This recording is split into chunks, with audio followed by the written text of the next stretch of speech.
Hey, welcome to New Jump City, everybody, where we recap the week in American and Japanese sequential art. I am your host, Christian Espinal, and joining me through Discord is the man, the myth, the legend. It is Joshua Gangsta Time Cole. It's called partner, but it should What's be good? Gangsta Time. Yeah, you already know, man. We back with some heavy ones. Yeah, with some new What's heat. good, y'all? Joining us also through Discord is the swag master himself. It is Edgelord Big News Brian. Edgelord Big News Time Skip Brian. Yeah. Yes, we're gonna keep adding. Brian's been through a week-long trend. When the fuck? I am the farthest from that. All right, Brian. Possibly imagine. See, we're trying to be nice to you now, and now you're just rejected. I don't know if this is like you're just so used to the abuse that we're just like, no. Yeah. You're just bashful, man. I've just been locked in the basement for so long that Yeah. I've just I've been obeying it now. Yeah. It's just a part of my life. Yeah. Listen, this is what happened. You went to an island, you lost to a bear machine, and you got sent really far. And then you stood in that place for 2 years. And here you are, back here. Yeah, honing your producer skills. Mhm. Now you're back. That is what happened. And for those for the uninitiated, that's One Piece. Yes, that is a One Piece reference. I hope you guys are doing well. I am still not moved in quite yet. My place is somehow a bigger disaster than when we moved in. But somehow still looking the best out of all three of us with the sheer... that's not the right word. It's nice bricks. The one cool like amenity I have is a brick background, which I don't know if we're...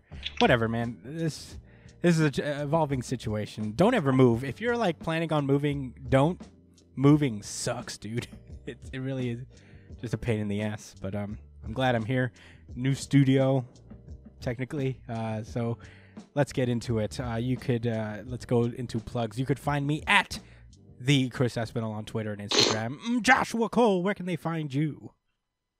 At JD Cole _37. And that's on Instagram as well. All right, Brian. How about Also you? at NY Chillin' on Twitter. Yeah, follow the boy. Yeah. Brian, where you at? You can find me at b.esp on Twitter and Instagram. Mm-hmm. And also my Twitch whenever I decide to stream. You can find me at It's Punchline. Yeah, follow him on his social media, and then he'll, I guess, tweet out when he's going to do it. That'd be a cool thing to do, Brian. Yeah. Expand your market. You can follow the show itself at New Jump City on Twitter and Instagram. If you guys have any questions, suggestions, anything you guys want to shoot at us, comment below on this YouTube video or email us at newjumpcitypod@gmail.com. Very, very looking forward to hearing what you guys have to say. Also, if you're listening on YouTube, we have a lot of episodes that are not on our YouTube channel anymore because of this is a brand new channel. So all those audio versions are still available if you wanted to go back and listen to our thoughts on earlier stuff. We do have a huge backlog, so please subscribe to us on iTunes, give us a 5-star review there. Spotify as well, we're on that, wherever you listen to podcasts, really. And if you're listening on audio, our YouTube channel is back. Links back in the description. You can click that and it'll bring you back here to where we are now. And you can resubscribe if we have any crossover between like the previous subscribers and what we had now. So yeah, please do that. Very much appreciated. I think that's it. I did that completely without notes. I usually have like a pre-show read. I'm very proud of myself. Wow, I actually did not know that, bro. Yeah, I'm vibing, dude. I thought that was straight off the top. Dude, it is now. That was straight off the top, but He's freestyling. No, that was seamless, bro. That's why I thought like I was freestyling ad reads. You're You guys, right, Mr. Flex God. God. All right. I'm such a fucking great broadcaster. Both of you, I see the Espinal bros showing out today. Yeah. I gotta make up. Brian's not the only one who got stronger. But in any case, let's get on with the show proper. It is time to randomize Jujutsu Kaisen. Dog. I almost forgot that that's on the lineup. How? But pleasant reminder. No, I mean, I read it. I'm just saying. Every time you say it, I'm like, oh, yeah. Yeah. This is We cover that. Nice. This is Jujutsu Kaisen chapter 124, the Shibuya Incident part 42. Last we left off, Kugisaki has been really like holding her own against Mahito. Apparently her powers are a direct natural enemy to Mahito's powers, which is pretty fire. Big fan of that. Yep, electric versus water. We get it. Yeah. Yeah. She did her resonance thing, and that whole thing linked over to Mahito's real body that's currently fighting Itadori. And yeah, he's just realizing that. And if you could see his face right now, he's just literally like looking down like, shit. As Itadori noticed. He's like, I got caught. Oh, fuck. And Itadori is like not wasting any time. I love it. He just immediately barrage of punches, just like unrelenting. It's so cool. And it's like a really cool moment. Most manga thing, it's kind of a trope that they just kind of, once they realize something, they take like 7 minutes to process information. They spell it out for us. And it's like, dude, I'm not 6 years old, all right? I'm a grown-ass man reading this fucking comic. I really do. Just give it to me straight. I really do appreciate it that Itadori immediately is like kind of put it together in his head, and he's like, oh shit, that was Kugisaki's no power. Loopholes. Yeah. Why? In real life, wouldn't you, right? I would have just punched him real quick. Nope. Yeah. Can't say nothing, nigga. What was you gonna say? Oh, he's on panel. He didn't even give you a panel to see the wind up. He just understood that, like, look, I don't know exactly what happened, but you look like you ready to get rocked. I don't know. Yeah, and he did. He's like, he did it very well, is what I'm trying to say. Yeah, unrelenting. He has. Oh man, he even gave him a double. Yeah, what, I don't even know if that's an actual thing that's worth going for. You know, I think it is 2 arms, but it was super cool and a left fist prints, and I liked it. Oh man, he's getting his ass beat. Yeah. And this is a cool moment where Mahito has this inner monologue where he's like, I couldn't save anyone. I wasted everyone's efforts. But thank you for showing me that I'm not alone. As he's just like got a boyish, innocent smile while he's beating the shit out of this man. It looks like he's doing the Dempsey role right here in that panel. He channels Ippo himself. Oh man, he's just delivering hook after hook after hook. He ain't jazz, man. He's getting in them, but sadly, it's just not enough. Yeah, I'll tell you this. I can't wait for this part to be animated. I think the anime just came out. I think like the first episode just dropped. I haven't watched it yet. I would like. No shit, bro. I want to watch it. I'm gonna watch it to see how it translates, because like this could be one of those situations where this is a better anime even than it is a manga if they do it right. Like that's how I feel about Naruto a little bit. I'm sorry, but that's where we went. But anyway, story for another time. I'll explain that later because Josh is sick of it. He's not contributing to our. I told you I wasn't going to enable it. All right. Let's move on. Okay, so he just continues to blast him with punches. And meanwhile, back at Kugisaki's fight with the double, Kugisaki's like, this is where the battle really begins. And Mahito just changes his mind. He's just like, I'm running. I'm out of here. And he starts running away. And Kugisaki chases him into the subway where I think like Itadori just like delivers a punch and the real body of Mahito just disperses into little tiny gross meatballs. And they're all starving. It was cool. It was cool. He's very versatile, man. Like he just pulled like, yo, he's mad malleable. He's like Venom or something. Oh yeah. Ooh, R.I.P. What? We'll talk about that later. Okay. And then, all right. Anybody watch the most recent death battle, by the way? Oh yeah, I did. Oh yeah. Venom versus Crona. I saw it coming. Once they said it was I'm sorry. Oh man, I don't want to step over. Yeah. I don't want. No, we'll get to it. We'll get to it. I don't want to step over the mark. We're gonna get to it. Okay, so Mahito splits up into little meatball men, and Itadori, not wasting any time, is like, all right, which of these pieces contains the part of the soul he needs to finish off? He just stomps one out, heartless. Yo, but I like it because like, well, I guess you guys is about to explain like he. I just heard that shit. Son of a bitch! He tried to basically like he baited him. You know what I'm saying? Yeah. Like plain and simple. He was like, "Ooh, I'm glowing. I got the power." He's like, "Nigga, come on!" Like I was up for a second. Like I don't know. That was a little too obvious. Yeah, but I ain't never seen him glow before, you know? I think that was like a distraction. Yeah, he did distract him, and then like Mahito's like putting. And he's not the brightest anyway, so it makes sense. Yeah, he's putting together his pieces. The Meatball Men are all assembling into one man now, and Mahito gives chase some more, and that's when he runs into his double in the tunnel, and they essentially like tag team. They switch off, and Mahito's is about to fight the fake body. Kugisaki is stuck with the real one. And Itadori sees what's about to happen. So he's like, Kugisaki, run!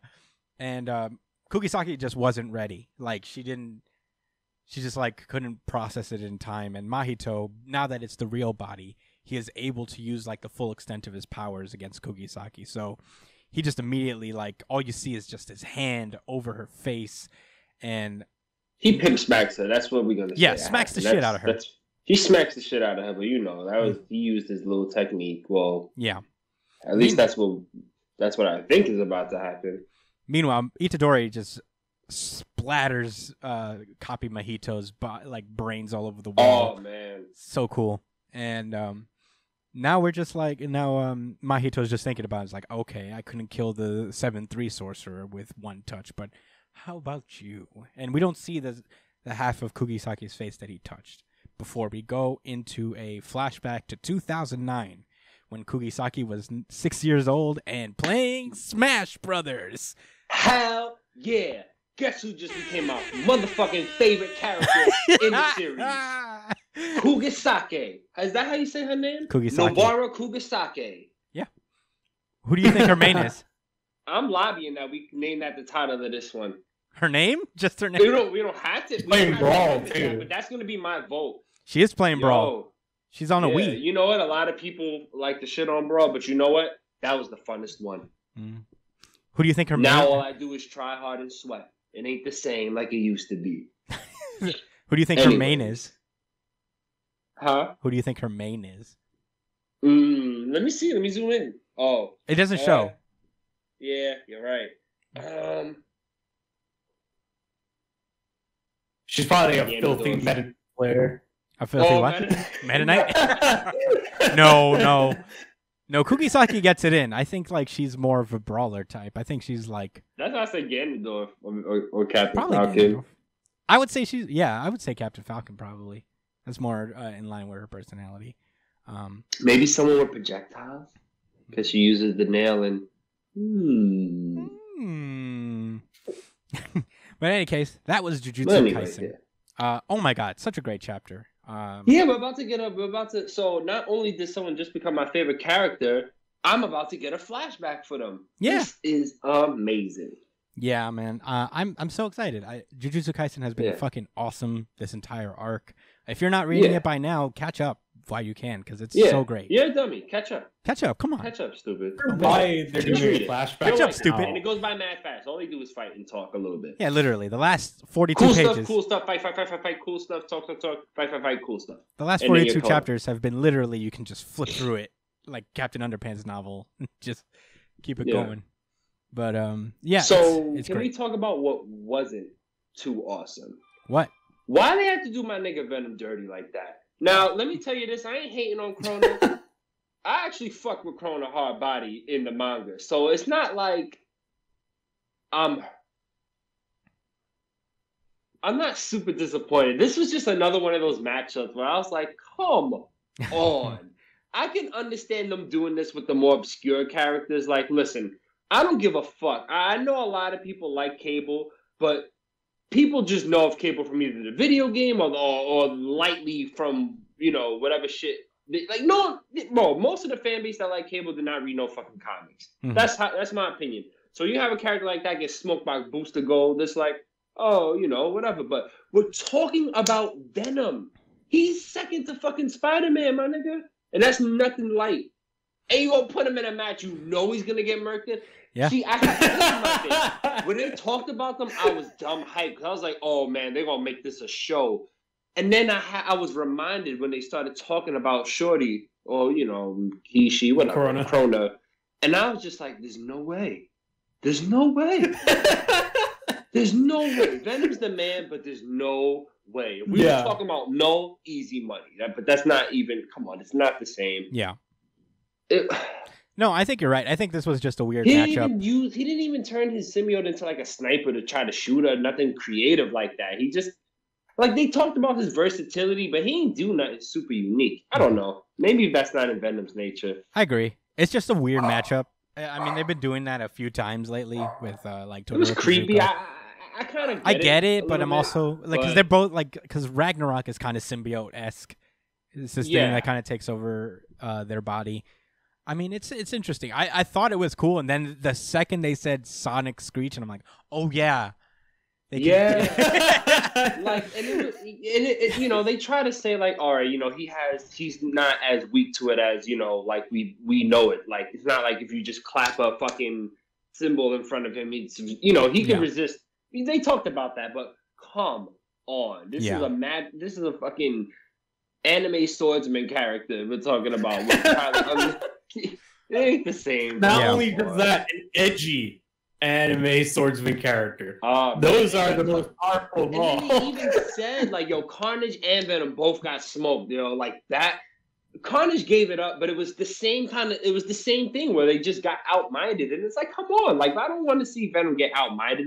I want to see him get outsmarted or something. Mm-hmm. That would be a cool matchup where, like, that makes sense.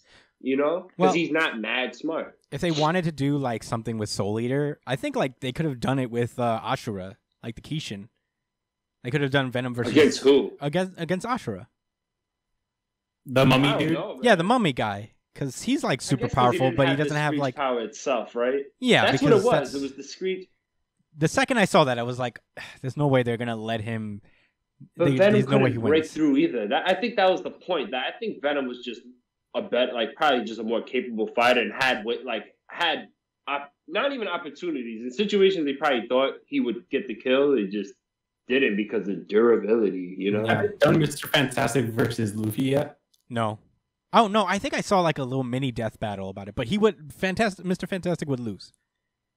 What do you mean? He's really smart. Now he would because of the gadgets and shit. He would lose because like Mr. Fantastic is very smart, but he's no fighter, like not the way that Luffy is. And his powers... He's not a gadget guy either. It's not like he has a whole arsenal of weapons that he usually uses or something like that. It's just it would be a weird ass matchup. Yeah, and it's also like his powers don't work the same as Luffy's, where all Mr. Fantastic would kind of have in his arsenal is like his fists, and he feels pain, unlike Luffy. Luffy doesn't feel like blunt pain unless you're using haki.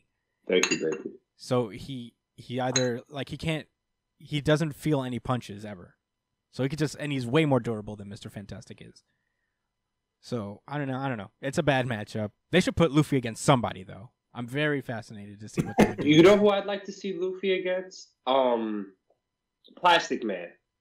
Yeah, not even because I feel like Plastic Man would beat him. I just think it's closer. It's a better concept because it would just be cool because you've got a brawler stretchy guy with somebody who thinks really outside the box and it can, make his body malleable and stuff. I like that. I don't know. I think it's a better matchup than Mr. Fantastic because Mr. Fantastic's not a fighter. No, I think hockey is just something they need to kind of. It doesn't have to be rubber people. They got to do a death battle where they talk about hockey. They haven't scaled it to anything because as far as I see it, that's what it's like. A kind of like if I hit you hard enough for hockey, it doesn't matter who you are, I can hurt you. Like even if you're fucking Proteus from X-Men or something, or whoever. That's how I look at it. Like hockey's like an armor. Cap it. Yeah, it's like an armor. So it's like putting armor and like a suit and like a kind of like a nullifier too. But only for people of the devil fruit variety. Like it wouldn't necessarily work against other like people from outside of their universe. That doesn't. Is that what it is? Yeah. Well, I feel like I feel like hockey would be used in a sense to like hurt someone. All right, let's say if you, for example, you used to fight someone like Stephen Strange. I feel like No, would hockey be able to catch spirits? That doesn't really make sense. No, hockey is not the armament anyway. Hockey's one of those powers that's specifically geared to the world it's in. Like the most it can do to just like people who don't have devil fruit powers is that it is an extra. It just makes your fist extra hard. It's like basically Colossus power. Yeah. I mean, but there are also other aspects. You can see the future, and you can like intimidate people to death. All three with a good devil fruit power in total, you could, they could scrap for probably, the best of them. But anyway, wow. That was our death battle discussion. Yo, yeah. But with that being said, let us. R.I.P. Venom, though. Damn. R.I.P. Venom. Let us randomize. Oh shit! The X books. We have 3. Oh, okay. We have 3 whole X books this week. All of them 10 of Swords tie-ins. So we're gonna go in order. This will probably be all one video, just explaining the 3 parts we got. Starting with Wolverine, number 5, I think this is. Part 3 of 22 of 10 of Swords. I'm so excited. I'm so glad this is kind of like a long event because that gives the opportunity for like there might be individual cool battles here, but cross fingers. Anyway, last we left off, the forces of Arakko and Krakoa have agreed to a tournament of champions in order to decide the fate of Krakoa. Winner gets Krakoa, essentially. And the leaders of Arakko are the original horsemen. The Krakoa soldiers are the X-Men we all know and love. One of the champions has already got her sword, and that's magic. She's the first champion volunteered into the tournament. Wolverine has also volunteered because he knows where the Muramasa sword is. And apparently, I think it's strange because, I'll get into it when we see it, but there's a strange mechanic involved. So Wolverine leaves Krakoa to find Muramasa, the guy who forged his blade way back in Japan when he was like living in Japan and married. Feudal Japan. Feudal Japan, yes. To be specific. Mm-hmm. So, first thing he does before he leaves, he walks up to Krakoa and he's like, "You think you're real slick, don't you?"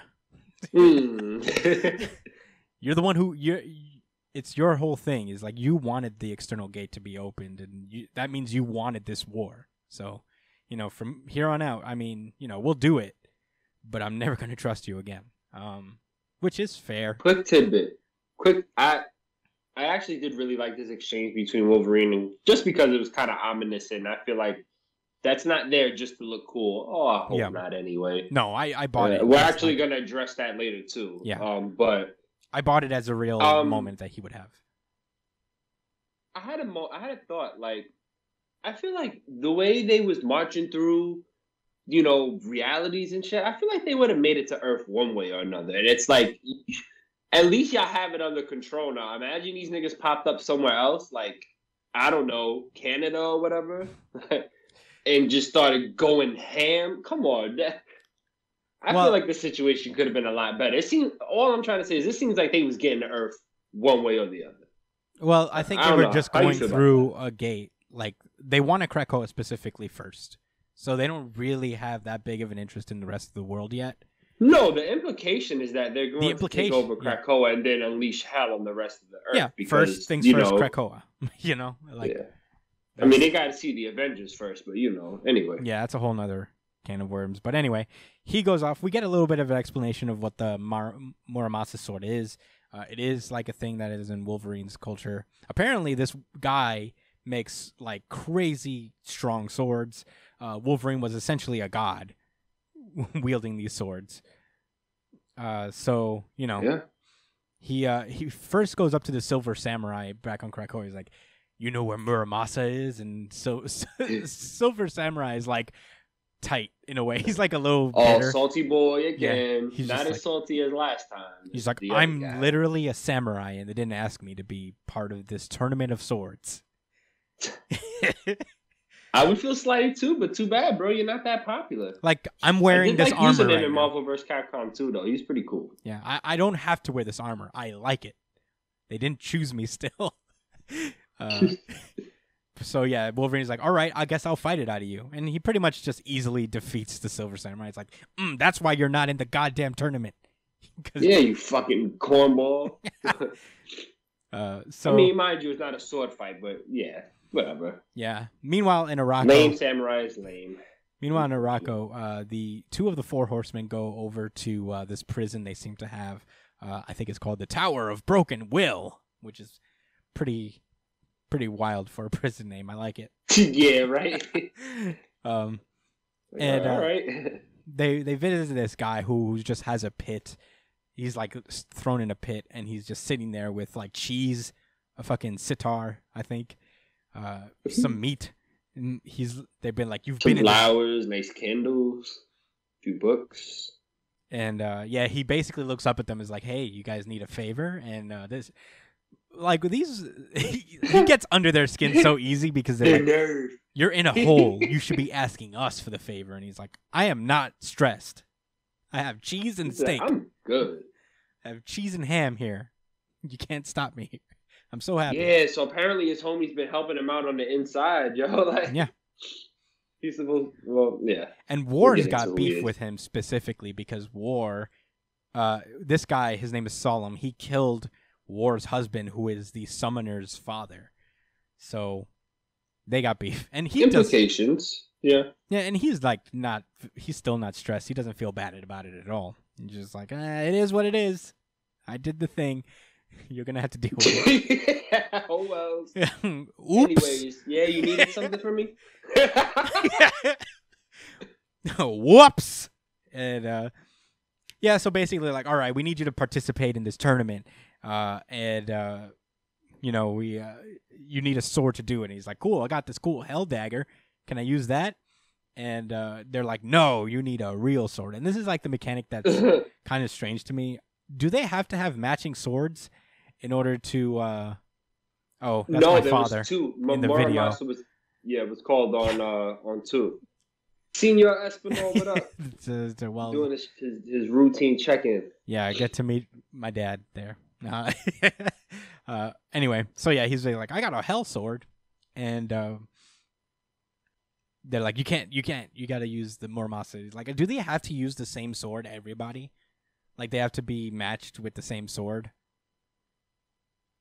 Oh, you didn't. My bad. I mean, no. Like, there was just Muramasa was said twice on each side. Oh, which I thought was weird. I actually at first thought that it was like either they actually made a mistake or that it was supposed to be one in this, like a war between one person, and I thought, oh, maybe Wolverine's gonna fight himself or something edgier, maybe. But all right, I can't think of anything edgier. Anyway, yeah, that's there's 2 Muramasa blades.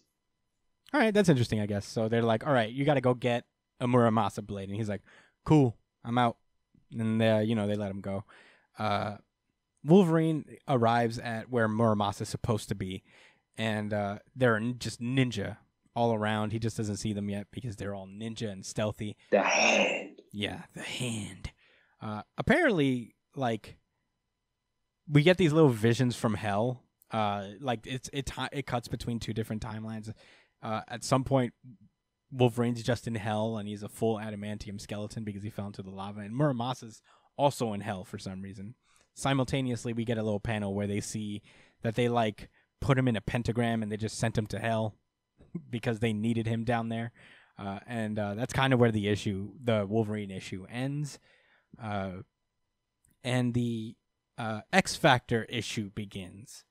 Which is also Wolverine. Yeah, it's pretty much just a direct continuation. And Wolverine, like, X-Force. Oh, did I say X? I said X Factor? My bad. Yeah, it's okay because that's the one right before Wolverine, so it's kind of like... Yeah, so... X-Force Factor. X-Force, actually.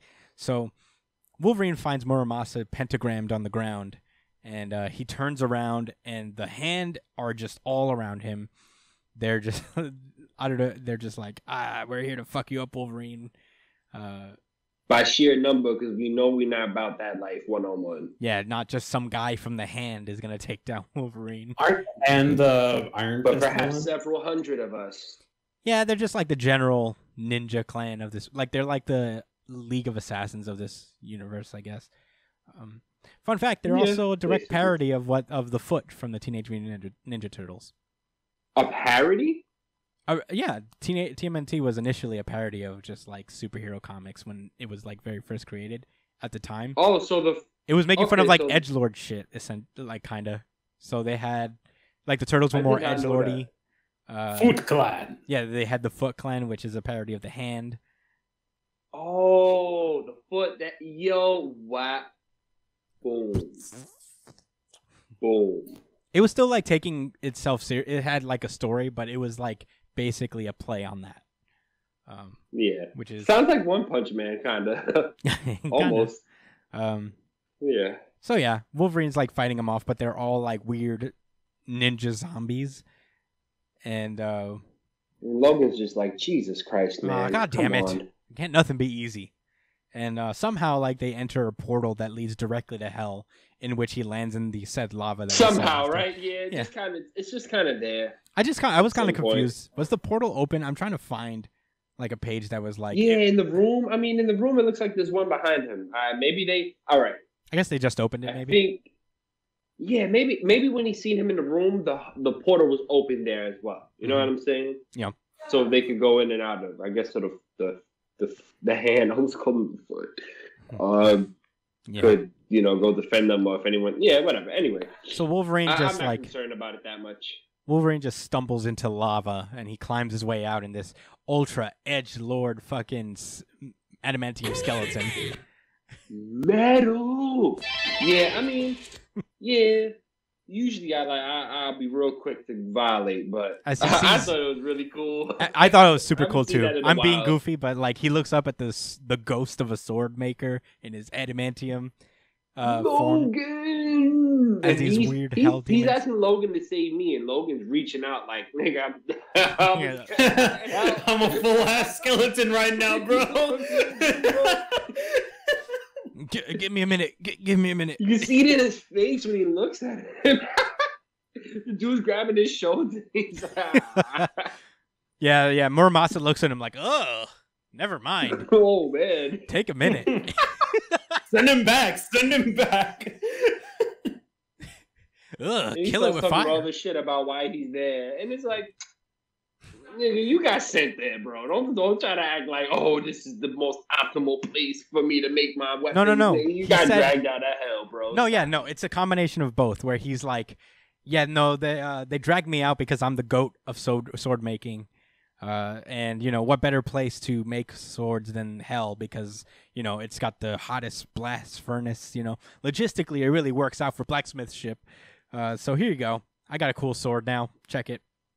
They hired me, but forcibly. I've been dragged into hell. So yeah, Wolverine is a skeleton, so they just carry his ass to hell prison, because for whatever reason, hell has jails. Hell has jail cells for no reason. I thought it was already jail. Yeah, I mean... And I'm just trying to remember which hell this is. I know it's not the Thor hell. No. Is it the Ghost Rider Mephisto hell? Is it the Christian Judeo hell? Because that's what it would be. Oh, are they in Christian Judeo? Oh my god, if Mephisto was like, I know Wolverine was in my hell lately, I'm like, oh my god. We can't get away from Mephisto. That is not a crossover I want to see. That's not the type of universe world building I like. No. But in any case, Wolverine is regenerating in this cell, and then he looks over, and Solemn is there also. He's just there. He's like, oh, hello. He's just like charming villain. Well, hello there, Wolverine. Sup, bro? You're here too? And he's like, I guess I should tell you how I got here. And he basically explains he found this lady in Morocco who was banished. She has an eye on her tongue. Real gross. And he's like, I need you to take me to hell. And she's like, there's a cost to do that. And he's like, well, I killed your sister and brought her head to you because she's the one who caused you to be banished. Is that cool? And she was like, yeah. She was cheesing so hard. She was like, what? I was not expecting that. I thought she was going to be like, you. I thought that was some type of threatening shit. Yeah. But then I read it again and I was like, oh, nah. Like, she saw that. Threw good money for her, yo. She saw that and she was like, oh, shit. Nice, bro. Thank you. Yeah. Hell yeah. That's oh, my God, dude. That is so. Literally, you've overpaid. I don't even have change. what has changed for you? You know? Yeah, right. So, you know, she cheeses with her tongue eye. She's like, eh. And she's like, well, you got the answer in your pocket right there. You can use the hell dagger thingy, the hell blade, as a key, like a hell keyblade, and just open the door to hell whenever you want. And he's like, oh. Boy Silas said, bitch, what I look like offering myself? I ain't even about it. I ain't doing that for nobody. Fuck out of here. She's like, no, dummy. It's like a key. You can stab it into a rock or whatever and then go to hell. Yeah, and he does. He Very stabs, convenient. He stabs rock. He goes to hell. And he never did that once in the cell, like put the sword down. I guess you have to do it with intent to go to hell. Yeah. We'll say Well, he's never wanted to go to hell, so I guess, like, he had no reason to be like, I wonder what this does if I stick it into a wall, you know? But in any case, she also tells, like, basically prophesizes that a mutant will be down there to help him, and then, like, cut to, he's in the prison cell. Did he, like, use the hellhole to get directly into the prison cell? I'm confused as to that. Like, he didn't mention getting captured or anything. It's very strange. I think he just kind of allowed himself to be. I don't know. Yeah, that's right. I want to believe that she kind of told him, like, yeah, he's gonna be in a cell, and you know. just get yourself caught up. I know he had. Yeah, I'm not like he's smart. I'm not losing my mind. Show him. I actually do like this character. Yeah, me too. Not gonna hold you. So okay. He's like, so take me to my sword, little man. And Wolverine's like, man, fuck you. So he tries to break through the bars. Yeah, he goes, all that shit talking just got him back to life. And he just like tries to take a swipe at the bar with his claws, and Solemn's like, nope, you can't do that. Hell bars, you know, you can't just cut through hell bars. Forged with hellfire. Yeah. And then Wolverine's like, okay, I could just kill you right now. Fuck the tournament. And then he tries to slash him, but it doesn't work because his entire body is made out of adamantium, apparently. So he's like, we gotta work together now. We have no choice. And Wolverine's like, all right. So, you know, Solemn has the keys because, of course, and then they just get out of the cage and they walk over. They find he's a smooth guy, of course. Yeah, they walk back to Muramasa's forge, the Hell Forge, and he's not there anymore. So I guess I guess he went to that weird marriage, that weird wedding, whatever he was doing, and it turns out Muramasa, the swords he was making were for this couple in hell that were gonna get married, which seems like very not on brand for hell. It's like, who gets married? But anyway, I'm not here to judge, I guess. He does this whole thing. He's like, I got your swords. Here you go. I made them with my soul. And they're like, not yet, bitch. And then they stab him, both of them, to get some of his soul into the sword as well. I'm like, damn. Ooh. You know? Yeah. I guess that's it for him, right? Yep. That's when. So they mentioned how to. Hold on. They they kind of mentioned part of why Muramasa is down there, right? Is that they felt slighted because, you know, his swords could literally snatch souls from people. Yeah. So the beast was like, man, you holding them souls in your swords and shit, and we supposed to have those. Those out. Ours. So they did what they did and brought him down there and enslaved him, and then turned his candy ass into a sword blade too. Yeah, I think he's Soul gone. Sword like he's blade. in both of these swords. Like half of his soul's in one and half is in the other. That's when Solemn comes through and is like, check out my hell blade. And he just tosses it into one of these dudes' throats. And like, shit, we just got married. Damn.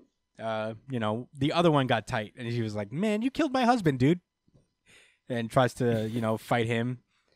She manages to wound Solemn because, as Wolverine immediately says when he just like jumps this lady from behind and takes her down that way, he's like, these blades can cut through adamantium. So, you know, I didn't feel like warning you about that because fuck you, Solemn. And, you know, they basically beat everyone up. It was pretty easy. They do. They just win. I mean, it's Wolverine, first of all, and I guess Solemn is pretty hardcore, too, right? So Solemn's got both swords now, and Wolverine's like, give me one. And Solemn's like, I'll give you one for a price. And Wolverine's like, shit, what do you want for it? And then we cut back to Krakoa. Wolverine returns to Krakoa with the sword. So he also mentions that he did go through whatever wager he needed to go through to get the sword. So we'll find out what that entails later, I guess. But that's the end of X-Force. And that's the end of Wolverine's arc so far in this story. I thought it was really cool. I did enjoy it quite a bit. I like the little history about the sword, about Muramasa, and I guess just even a little bit of stuff about Logan and feudal Japan. I don't love that part of his story, but it is kind of shrouded in mystery for me. So whenever they do talk about it in the scheme of important stuff that's going on with what I'm already reading, it's cool. Yeah, I'm sure there's a run like that happened in a run of his, because I mean we're not like super well versed in like Wolverine's. We haven't read everything about Wolverine. Oh hell no! And then this is a character that goes way, way, way back. Yeah, and there are runs that explore like his years before he met the X-Men. So that's definitely part of it. That. Oh, go ahead. No, I mean, what were you gonna go for? Whatever. Yeah. No, that's a good leeway into a question that I had. Actually, so as I mentioned before, there's a YouTube. There's a handful of YouTube channels that I listen to, and one of them specifically, Comic Book Herald is his name, right? Mm-hmm. He was talking about the Wolverine books. However, in the comment section, somebody was basically riffing about how the portrayal of Wolverine in I forget the name of the guy who's doing these comics. Do you remember his name? Benjamin Percy is the current Percy, right? Yeah. So Percy and I guess also Hickman, right? A little bit. Like how they're portraying Wolverine now, as opposed to a lot of the development he had during Jason Aaron's run, and specifically, I want to assume he's talking about when he became a teacher, or I guess that series leading up to that. What was the name of that series again? Wolverine and the X-Men. Wolverine and the X-Men. So I really wanted to hear your thoughts on it, because I feel like this is kind of the case with a lot of the X-Men characters, where they kind of feel like they're reset back to these kind of, that retro, whoever they was, just for the sake of drawing fans in for whatever reason. But yeah, I want to hear your thoughts. How do you feel about? Well, I agree with that comment. Wolverine. I mean, we touched on it a little bit. When last time we talked about Wolverine, we would talk about how edgy he is again. And yeah. And it's not like Wolverine's edginess. How cliche it was. It's not that it's cliche edgy. His edge hasn't left him. He's still kind of like this hardened guy, but he's a little softer now. He's different. He's not as much of a hardcore I don't trust nobody type of character that they've made him out to be so far in Krakoa. And it's a problem with superhero comics as a whole, especially nowadays, because every now and then there's a whole new initiative to draw people in.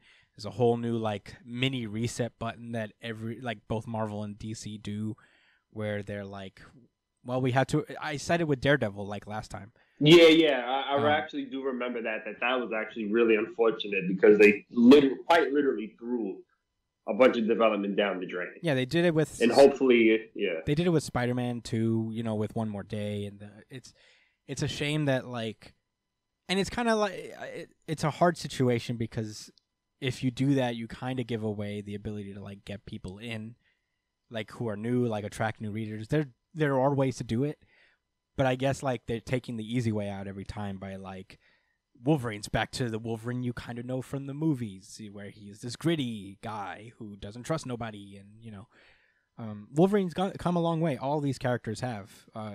Really, I mean, specifically with Wolverine, because I've read the series, a little bit here and there, and I remember him really standing out as a character. I never really cared that much about Wolverine. I wasn't one of those kids, I was like, ooh, Wolverine, Yeah. But I just liked how they would how Jason Aaron tackled it, because he wasn't even being soft. It was just that he had to think a little bit harder about the actions he was making, which is just 100% relatable in life, right? Mm-hmm.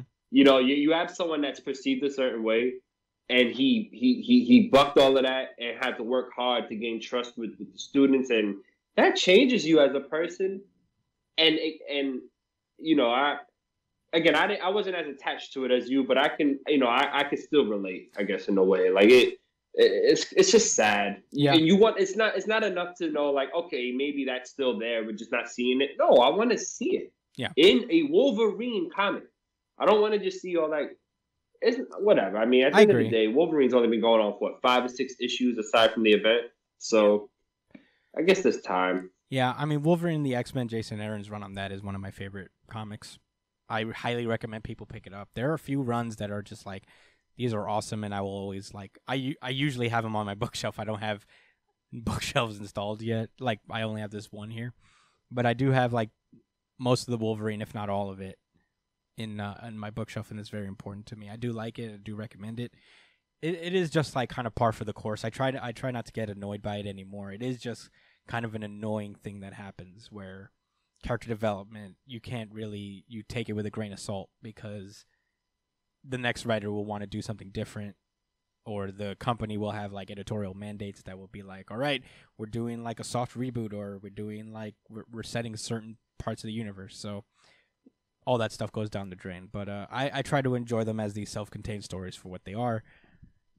Yeah, me too. I've started to try to appreciate them more for what they are, and just realize that it's just a fictional story, and if I want to enjoy it, it is containment for But with that, another good reference, by the way, I think is that Scott Snyder's Endgame with Joker. Yeah, because we kind of see that happening again here. Well, I guess we'll talk about it, right? Mm-hmm. But just because in the theme of just, you know, that like that development. Mm-hmm. There was a lot of finality between Batman and the Joker, and it's not like this whole 3 Jokers thing seems to have any effect on what this was singular Joker, what he's doing in the Batman comics. You get what I'm saying? Yeah, yeah. So for all intents and purposes, Scott Snyder's and this guy might as well be the same. Mm-hmm. You know? Yeah. So it's kind of just one of those things you have to shrug and be like, it is what it is. Continuity in general, if you try to take too much umbrage with it, you're never going to win, because they're probably like generations way back where like the same thing happened to us, you know? So like our favorite continuity or era of continuity is probably someone's least favorite because of the same reason. But who knows? I mean, I agree, but it just stinks. There's not much we can do about it. I just try to enjoy the stories as they land. And this issue in particular was pretty good. I have enjoyed like Wolverine's little arc here. Yeah, for all of that said, I mean, it's really enticing. And I mean, Solomon is a really cool character. For sure.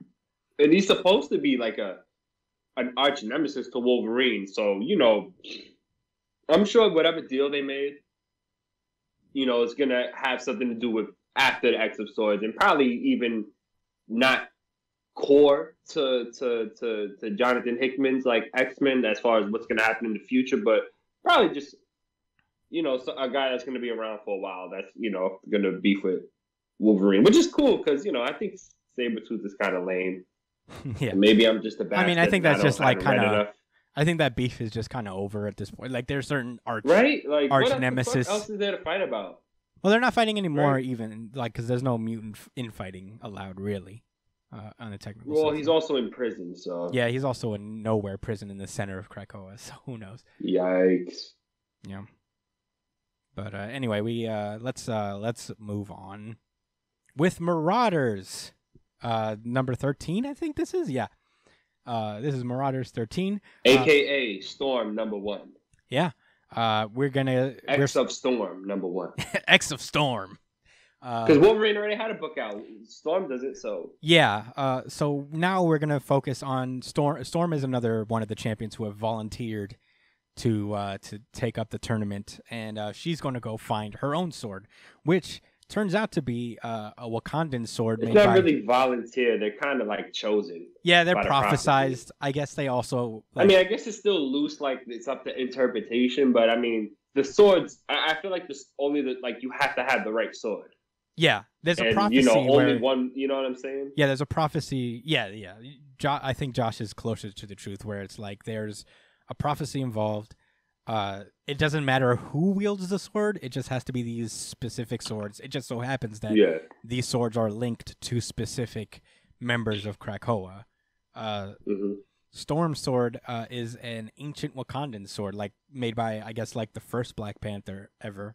The first king, which is really dope. I mean, we got a lot of history about Wakanda itself, and I kind of was expecting that, but it was still cool to see. Yeah, Wakandans, ever the innovative and scientifically driven people that they were, back even in the Stone Age, the first king just forged a sword that also worked as a conductor for like lightning.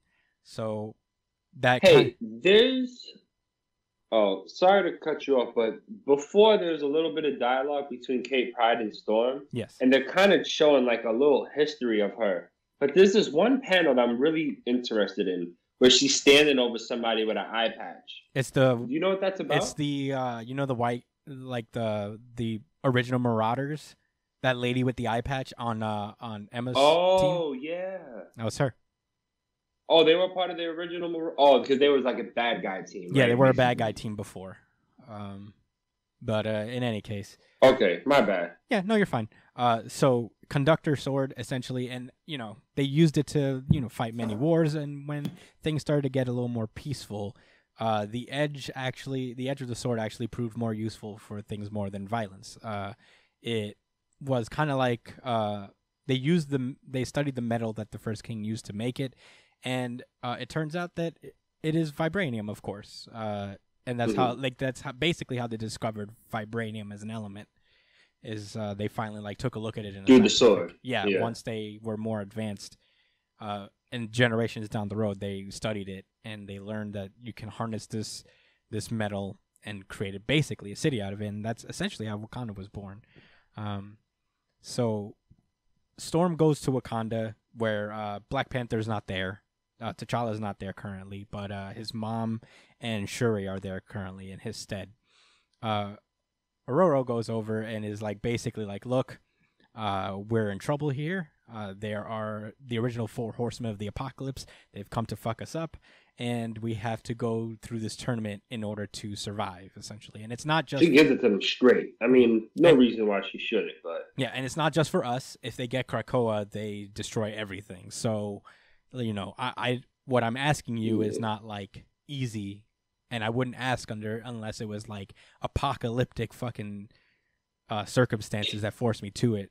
But I need the Skybreaker, and they're like, man, I don't know if we could do that because the Skybreaker is essentially the most important heirloom in all of Wakanda. So, and apparently there's already some beef going on because, they don't really care for T'Challa that much, I guess, because he's an Avenger and he don't be in the country that much. Yeah, you tell me. It's just I guess, a general insurgency that you can probably see in most countries is just, there are people who are against, a monarch, essentially. So or any monarch, whatever. Yeah. So they can use that as an excuse, they're handing over of a sacred artifact of their culture over to just some outsider just on a whim. They can use that against them in some way or another to, I guess, sway the people against T'Challa. So Storm is kind of oh shit, well, whatever. And then she goes to her room. Her and Shuri have this little dinner scene. Shuri joins her for dinner, and they start kind of debating about the sword and whether she should have it. And Shuri's like, look, I want to give you the sword and I trust you with it. It's just that I have a duty to my people while T'Challa's not here, and I can't make any rash decisions. I'm not in charge. So it's... Yeah, she says to wait for T'Challa, right? Yeah. And Storm's... there's basically 3 very well-drawn pages of them going back and forth saying, we gotta wait for T'Challa, and Storm's like, oh, I can't wait because then we're all gonna be dead. I don't know. Yeah, essentially... He's getting back. Yeah, basically it's I don't know when T'Challa's gonna be here from whatever the fuck he's doing, and... If we don't get the sword, we'd rather have the sword sooner rather than later because we have it for 3 days to gather all these champions. If he's gone for more than that, then we're fucked. Yeah. So we need this sword. And, they basically come at a stalemate and an impasse, and, they decide to, like, leave it for tomorrow. Shuri leaves Storm, but Storm's got plans of her own. She just, like, unpacks, and she's got her stealth suit on, I guess. And she just, like, puts that shit on, and we get little flashbacks of when Ororo and T'Challa were married, and he would just show her around the temple of the heart of Wakanda. Where I really wish I was reading comics around this time.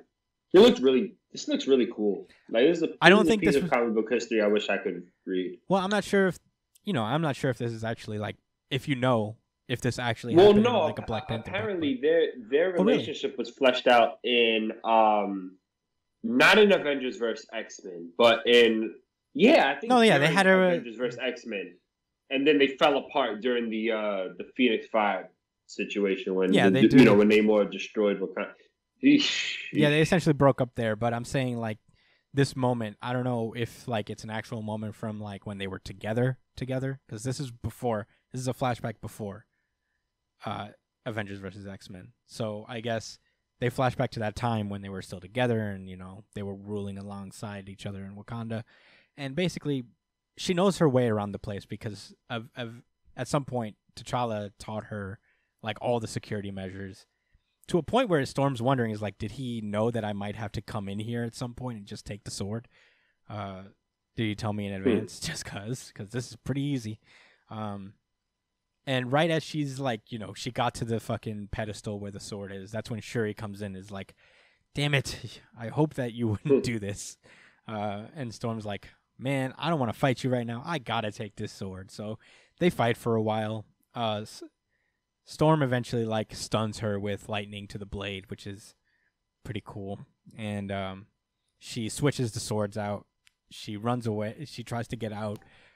And there are these little, like, panther bots that get activated at a security measure. I thought they reminded me of, like, the Batman robots thing. Yeah, they did, don't they?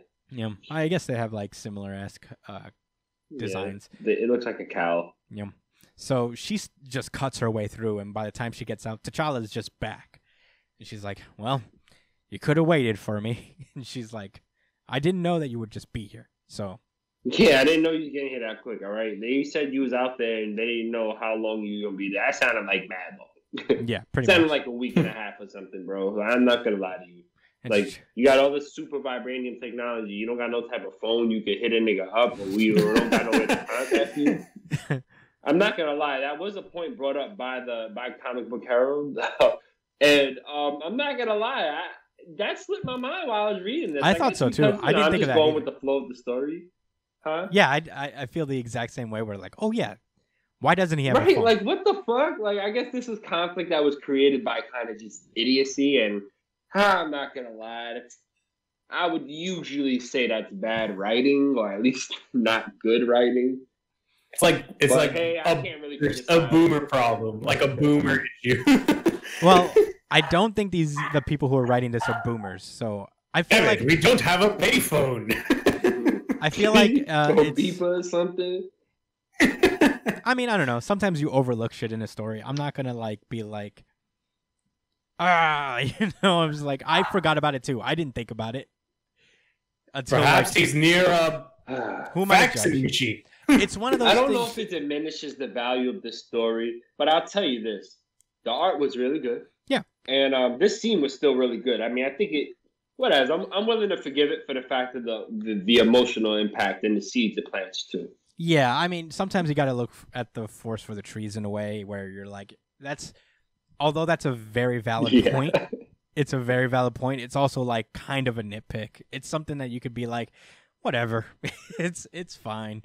Maybe he had it and he lost it in space. Maybe that was part of it, right? Imagine somebody's, dickhead, if you actually read Black Panther, you would know that his transponder Snell actually got caught up in a black hole.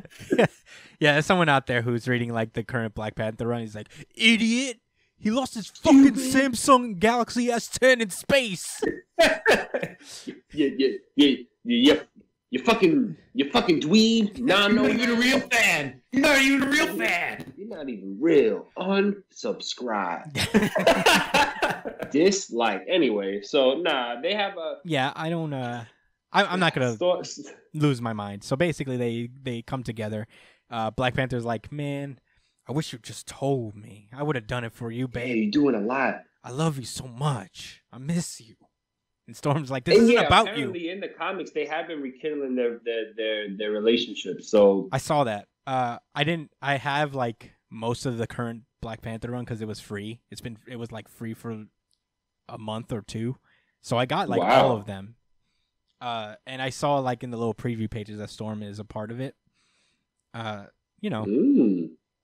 And this, I guess, like dashed the rocks of that ever reconciled. Well, in a way, because Black Panther's still like Black Panther's like boyfriend angry, where he's like, well, she's got to apologize if she wants to. Yeah, that's a great way to put it. Boyfriend angry. He's just like, he's mad, but he's got to hold that.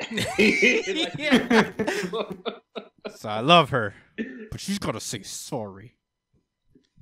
I'm not going to forgive her, but I would low-key forgive her. I would low-key never talk about it again if she just showed up at my door. Low-key never talking about it again? I would never mention it if she just, like, showed up, you know?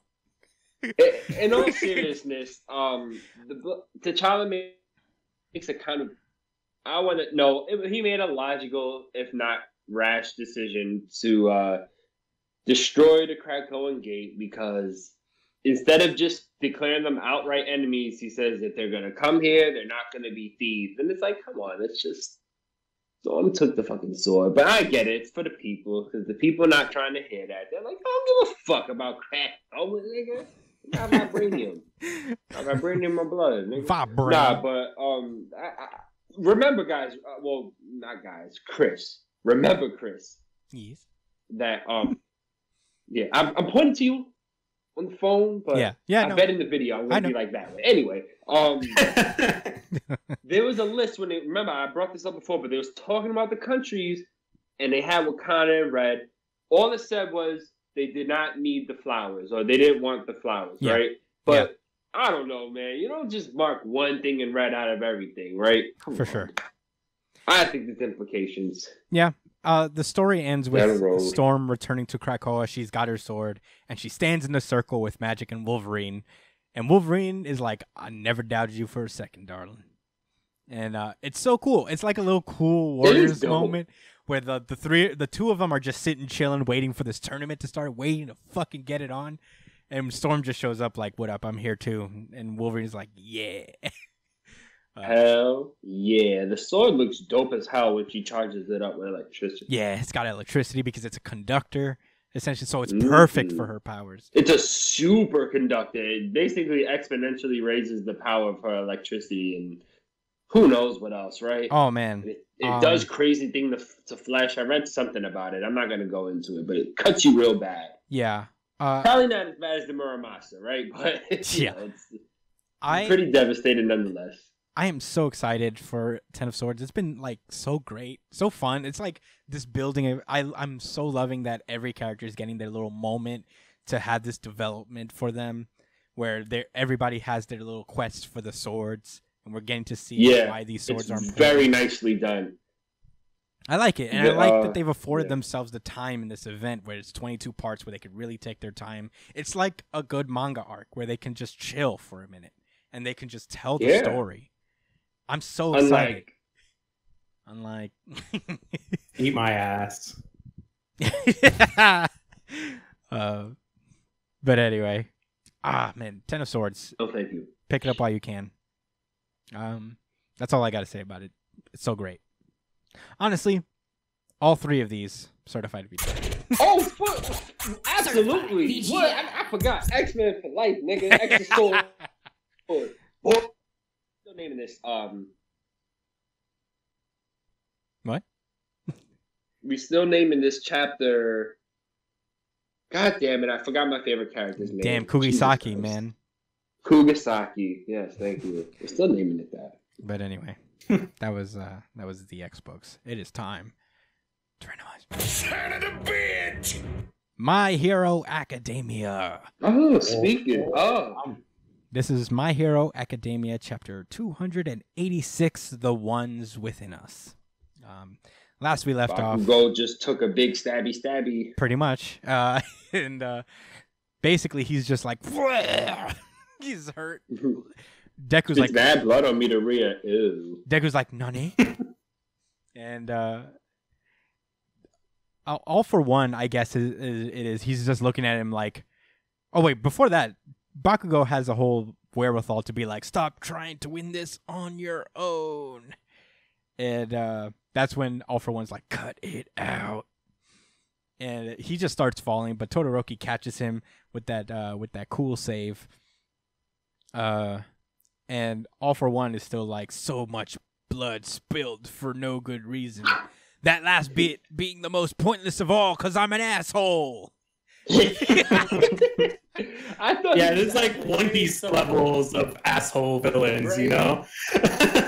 Is all for one a celestial dragon or something? He's gotta be like... No, I really thought he was really trying to say something wise. And then I remembered, oh, nah, he's just talking about come on. Y'all knew I was getting this anyway. Why'd y'all have to try? That's really what it was. Pretty much. And because Midoriya gets so mad. Yeah, he cuts, he tries to do the little stabby thing, and Midoriya just is stuck thinking about all of the people who have just taken L's up to this point. And his one for all powers just start to manifest his entire body. His eyes are just huge. His forehead's disappeared. His face is all eye, and it almost looks like Fugakame. Yeah, is that his name? When he goes into shadow mode a little bit. Yeah, Fumikage. Yeah, I want to think that's the Black Whip at it. It's like a powered up version of the Black Whip. I think that's what. I don't think that's just the a new version of the aura, because he's already going 100%, right? If I remember, IRC. Yeah. No, I think you're hitting on that. It's which is the Black Whip, which is cool. Yeah, for sure. Because you know what, he's been working on Black Whip. Yep. So he just bites through one of the stabby things. Bit. He punches straight through one of the stabby things. He rips one in half, has one in his teeth. It's crazy how angry he is. And Shigaraki's it's even crazier. Shigaraki is just watching this, but his face opens up and you see all for one underneath. And man, that was cool. It's a great page, artistically. Meanwhile, back at Sairo City, the Osaka prefecture, Gigantomachia is just out here fucking shit up, and then he realizes Master Scent, I smell too. I guess it's because his all for one's brother and him would have the same scent, so he can smell both of them right now. Yeah, that's what I'm confused about too, because it's that happens right after that whole panel with One for All coming out. So I'm thinking it's either he smells both of them in Shigaraki, or he smells both Deku. You're actually right. I didn't one even or think the about other. that. Yeah, that's what I'm confused about. That panel got me a little confused. I think the panel was more metaphorical. It was an image he was seeing. Yeah. Not an actual he's under his skin. That's really weird. For sure. Yeah. But I think what Brian's trying to say is that he can smell both Shigaraki and All for One. Because All for One is kind of taking over Shigaraki's body in a sense. So by his power, just intrinsically being inside Shigaraki, he can smell it too. Another sense. Or they could be saying that One for All is a part of All for One. It is. Yeah, it's either they're saying that it's the same power. Maybe it might be the same That's power. It, whatever. I mean, either or. He smells two scents. It's one of the two. It's either he smells both All for One and Shigaraki, or he smells both Midoriya and All for One, because they have the same scent because they come from the same people, essentially. So yeah, as this is happening, but not really soon, because this guy doesn't take his time. Yeah. Meanwhile, he's just still fucking shit up. All the heroes in the city are mobilizing at this point. Uraraka has a moment where he's like, "Wow, everything fucking stinks, bro." Shit has gotten really, really bad. Ever since that first attack, shit has just gone downhill, man. And I'm like, she's not wrong, honestly. It has gotten significantly worse ever since Shigaraki just attacked him that first time. But in any case, as Midoriya gets closer, Shigaraki actually finally gets his like busted up hand on Midoriya, and actually starts to absorb the the one for all powers from him, if you could see it. And that's as he's absorbing this power, we get teleported into that dreamscape place where Midoriya stands whenever he gets in contact with one of the previous one for all users. And there's more of his body. Like, he usually appears in this world as like mostly clouded up, and his body parts are missing and shrouded in darkness. A little bit more seems to be revealed here. Like, I don't remember exactly how much of his body was around last time he was here, but he seems to have a little bit of his legs, and I think both of his arms are here, which weren't here before. But I don't know. I'd have to look it up. Maybe I'll like throw it on here. But in any case, he's there, and in the distance, he sees Shigaraki just like on his knees, just like, and all for one, just like sprouting out of him, just like, don't be like that, Tamura. He's like, I had to come and save you. You know? Come on, give me your body. Let me get a piece of that action. Come on, man. You know I really want to. I've been stuck in a cell for years. My face is gone. I don't have a face. You see my suit? It's so clean. I have such a clean suit. You're not gonna indulge this clean suit. Show them and take this power real quick. This is Armani, dude. You're not gonna indulge Armani? Come on. And Shigaraki's like fighting back. He's like, just shut up. Like I said, I'm running the show now. This is my dream.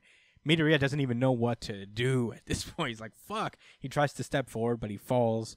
And a hand appears from off panel onto his head and says, you can't move in this world yet. And then chapter ends, 2-page spread, Midoriya on the floor, and standing above him is Nana Shimura saying, so let us handle this. Shigaraki's grandmother. Sheesh. Shorty, your grandson is wildin'. You need to do something about that fast. This is wild. I didn't expect it to go down this route. Continuing surprises happening in My Hero Academia, of course, especially with Nana Shimura showing up herself. Huge fan. Man, I don't know how this is going to turn out, because they're not going to fight in this realm, are they? Like, what is that even going to be? I think all the past users are like fail safes. Are like fail safes for the power itself. So maybe like they're gonna prevent him from taking the quirk, I guess. I don't know. It's interesting. I don't know what they're gonna do here. I'm stumped. Which is not a bad thing. No, not at all. It's great. I'm glad that we are still in this world like mode where we don't know what's gonna happen next. I don't see them really fighting as much, especially since like I feel like the other quirks are supposed to be a surprise. So I don't know. I can't imagine what's gonna happen. Maybe. And now I'm starting to wonder what exactly this world is for in the first place, because she's like, you can't move in this world yet, right? So like, what's the point of him being able to move in this world? Like, Does what she say yes? more is there to this? Well, I believe that this is one of the quirks. That this weird dreamscape is like one of the older quirks, like maybe the second user's quirk or something. It could be the first quirk users. Who knows? I mean, It could be the brother's quirk. It could be these things in total. Like, this could be what All for One and One for All is. Like what it truly is. It's just this avatar type state. Where like all the previous avatars are here and you could draw upon their knowledge. It's interesting. I like it. I can dig it. I can't help but think I think we're probably gonna get like a big expansive what is One for All and All for One finally in these moments, because I don't see another place for it even in the future. If you're gonna be in this place, both of the main antagonist and the protagonist in the same place in these compromised situations, in this place where so much of the lore exists, I can't imagine that we're not going to get a lot of answers as to what All for One and One for All really are. Yeah, that's true. I do think that Yeah, I'm they need confident to start in that answering one. questions here. For sure. And plus, it's also this chapter is also coming after a chapter where Bakugo is questioning what exactly this quirk means too, right? Yeah. Wow, that was actually very perceptive, man. I didn't even think about that. Like, BT dubs. yeah, they're building something here. Yeah. Yeah, y'all are right, man. I didn't really give too much thought into it, but Yeah, I didn't think about it until Chris brought it up himself. I didn't think about it till just now. So, who knows? I mean, and BT dubs, I think Bakugo is probably going to be fine. Yeah. I think he's just not going to be fighting the rest of the battle. Yeah, he's going to be out for a while. There's a lot of people who are out of commission. Endeavor's out of commission now. Mm-hmm. But oh my god, great chapter. Yeah. I don't know if this was one of those. my VGC. Is it? It wasn't. Okay, yeah, that's what I was thinking. But it was. But I'm like, it was really great. so It was close. Really great. Because I think One of those. we have our RGC in common, 3 Josh, were really probably. close to me. Honestly. This is one of those chapters where I was like, "Fuck, bro! I really wish I was reading this when the series was over, so I could just keep reading." Right. Like, you know, It's great. yeah. Another week. Like, I want to go into comatose state, wake up 2 years from now, and just start binge reading fucking My Hero Academia. He was gonna say go comatose for just a week, like the next Monday. And just keep doing that. That's hilarious if you continuously go comatose just so the next releases. Shit. Or you could do click like Adam Sandler and just put your life on autopilot. What a great concept. Mm-hmm. What a great concept. Yeah. Click. The greatest concept in cinema history. Yeah. Pretty But much, man. oh my god, in any case, very close contender for RGC. I think there is one chapter that I was like, oh fuck, I can't. Only because they did the most, as always. Like, come on. All right, yeah, we gonna get. Yeah, let's get into it. And I sincerely apologize because it shouldn't be, but it is. It just is. I'm sorry, me. folks. We're not biased here. We have to follow our hearts here. We're not like our. No, I'm very biased. No, you know what I mean. We're not Speak for going yourself. with popular opinion here. We have to go with our Oh, hearts, well, our souls, yeah. and what they tell us to do. And My Hero Right up, Academia right up. this close. If this series didn't exist, I mean, I partly blame My Hero Academia also for setting the bar so that when it's not past it or just there, it's you know, yeah, it's like I'm jaded. I But agree. it's still fire. Come on. Still the best. Well, aside from World Trigger. Anyways. It's time to randomize. And One Piece, yeah. It is time to randomize. Justice League number 54. Last we left off, a small team of the Justice League have ventured into the dark multiverse in order to find Perpetua's throne and free the Legion of Doom from it in order to take away Perpetua's power, or to take away a huge chunk of it. I haven't been reading Justice League Odyssey, even though I talked about how good it was and how it was very entertaining. Kind of fell off the past 2 or 3 issues. I will get back to it. Me too. Because I have it downloaded on my phone still. I'm right in the same boat. You're not alone. Especially since it's actually ending soon, so we should probably get on that. Yeah, why not? Because we put all that time into it. You know what I'm saying? And money, right? So yeah, might as well see it to the end. So this is the issue starts, and the reason we mentioned Justice League Odyssey is because the issue starts with a boom tube teleportation, and who comes out of it is Starfire and Cyborg, already in like post-apocalyptic gear, like death metal gear that everybody else is wearing. And apparently, at some point during Justice League Odyssey, they teleported back to Earth for some reason. Because this literally what happened. They literally teleported. And all right, so they all get those outfits automatically in this world. Like Kingdom Hearts. I understand now. I feel like this panel helped me understand that a lot because he literally says like, okay, we just boom tube out of our comic book. And we're here. What the fuck is going on? Like they have no idea what's going on with that. Like, completely unbeknownst. They literally pulled up and shit is fucked up. Yeah. So they turn How did around. you put it in all that work in space, and then you come back to your home anyway? Yeah, basically that's what Cyborg says. He turns around. He's like, "Well, shit. This is we leave for like a few weeks, and this is a fucking apocalyptic wasteland." They get surrounded by like super mutated versions of like King Shark, I think that is, and Professor Pig maybe, and that's Killer Croc for sure. And that's when the Justice League find them. And they're like, we gotta go! They fight through this little army, and Starfire is immediately like, wait, why the fuck is Lex Luthor here? And Right.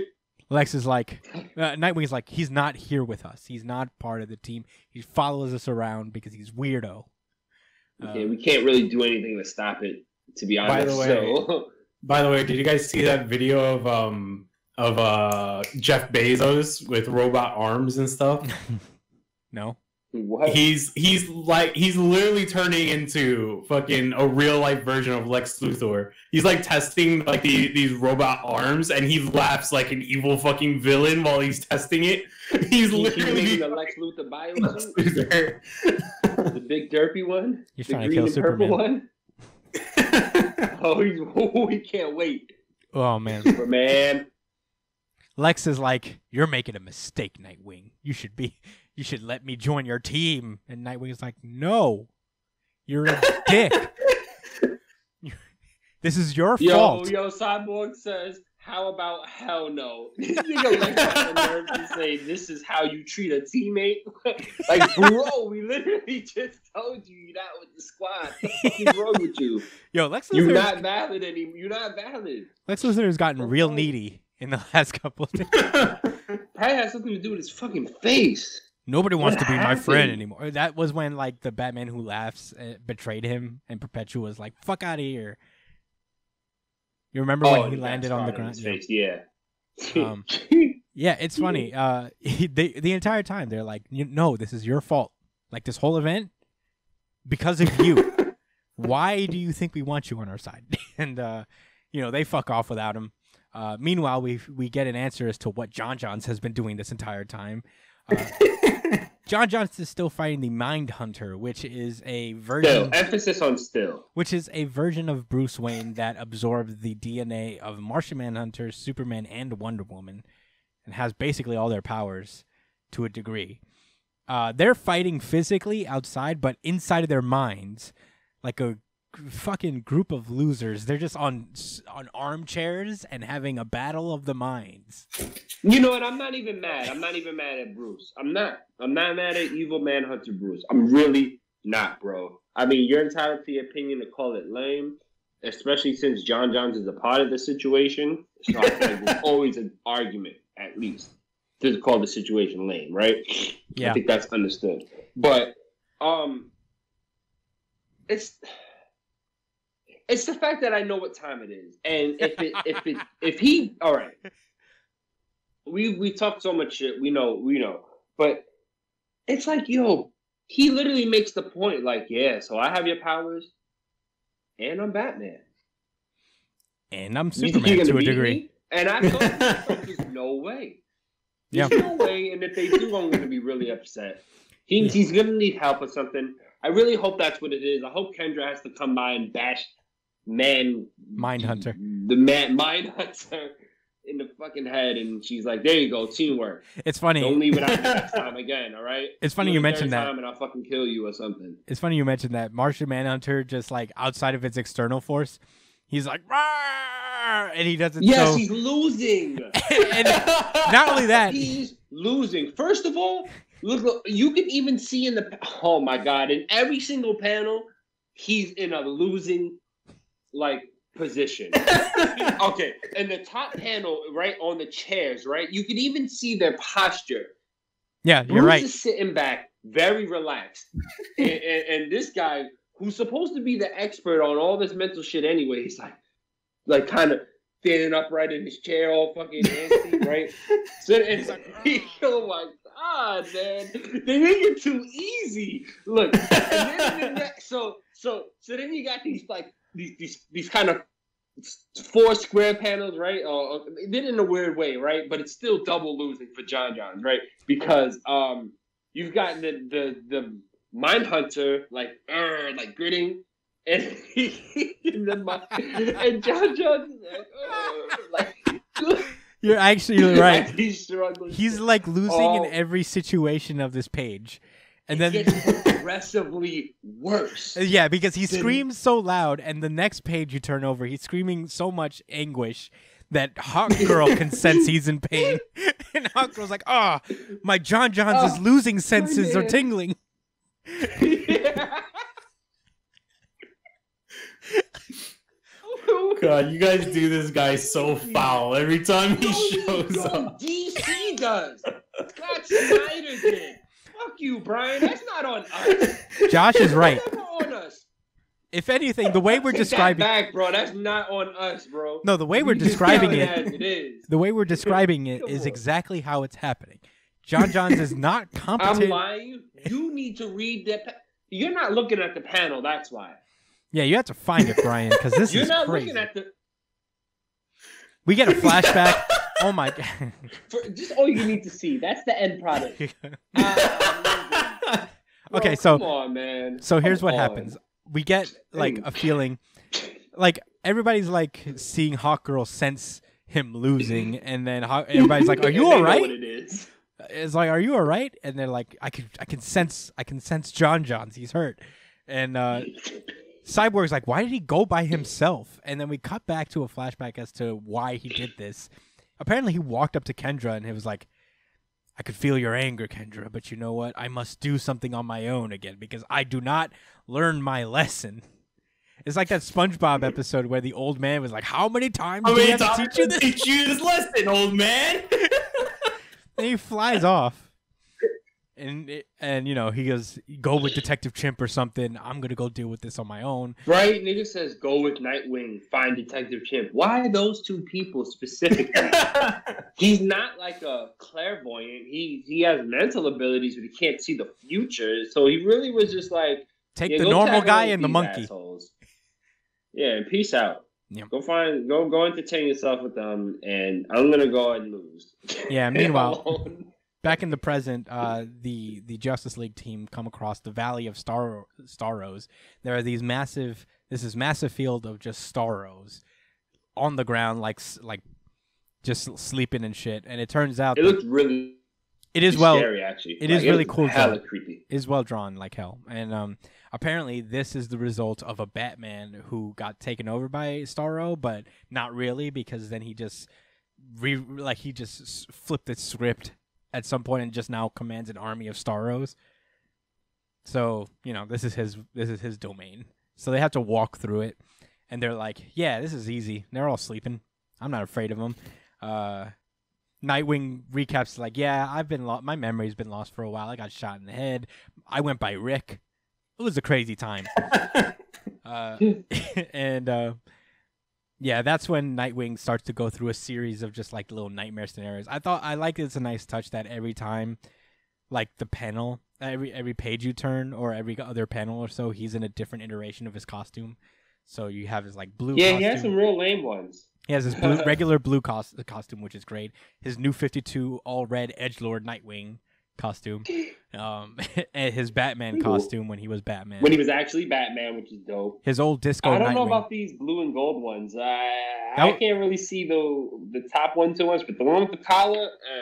Those were his very first Nightwing design. Back in like the 80s or some shit, where he had like a disco collar and bell bottoms, and back down. Back to Robin. And now he's just realizing, oh, wait, we've been genjutsu'd by Starro.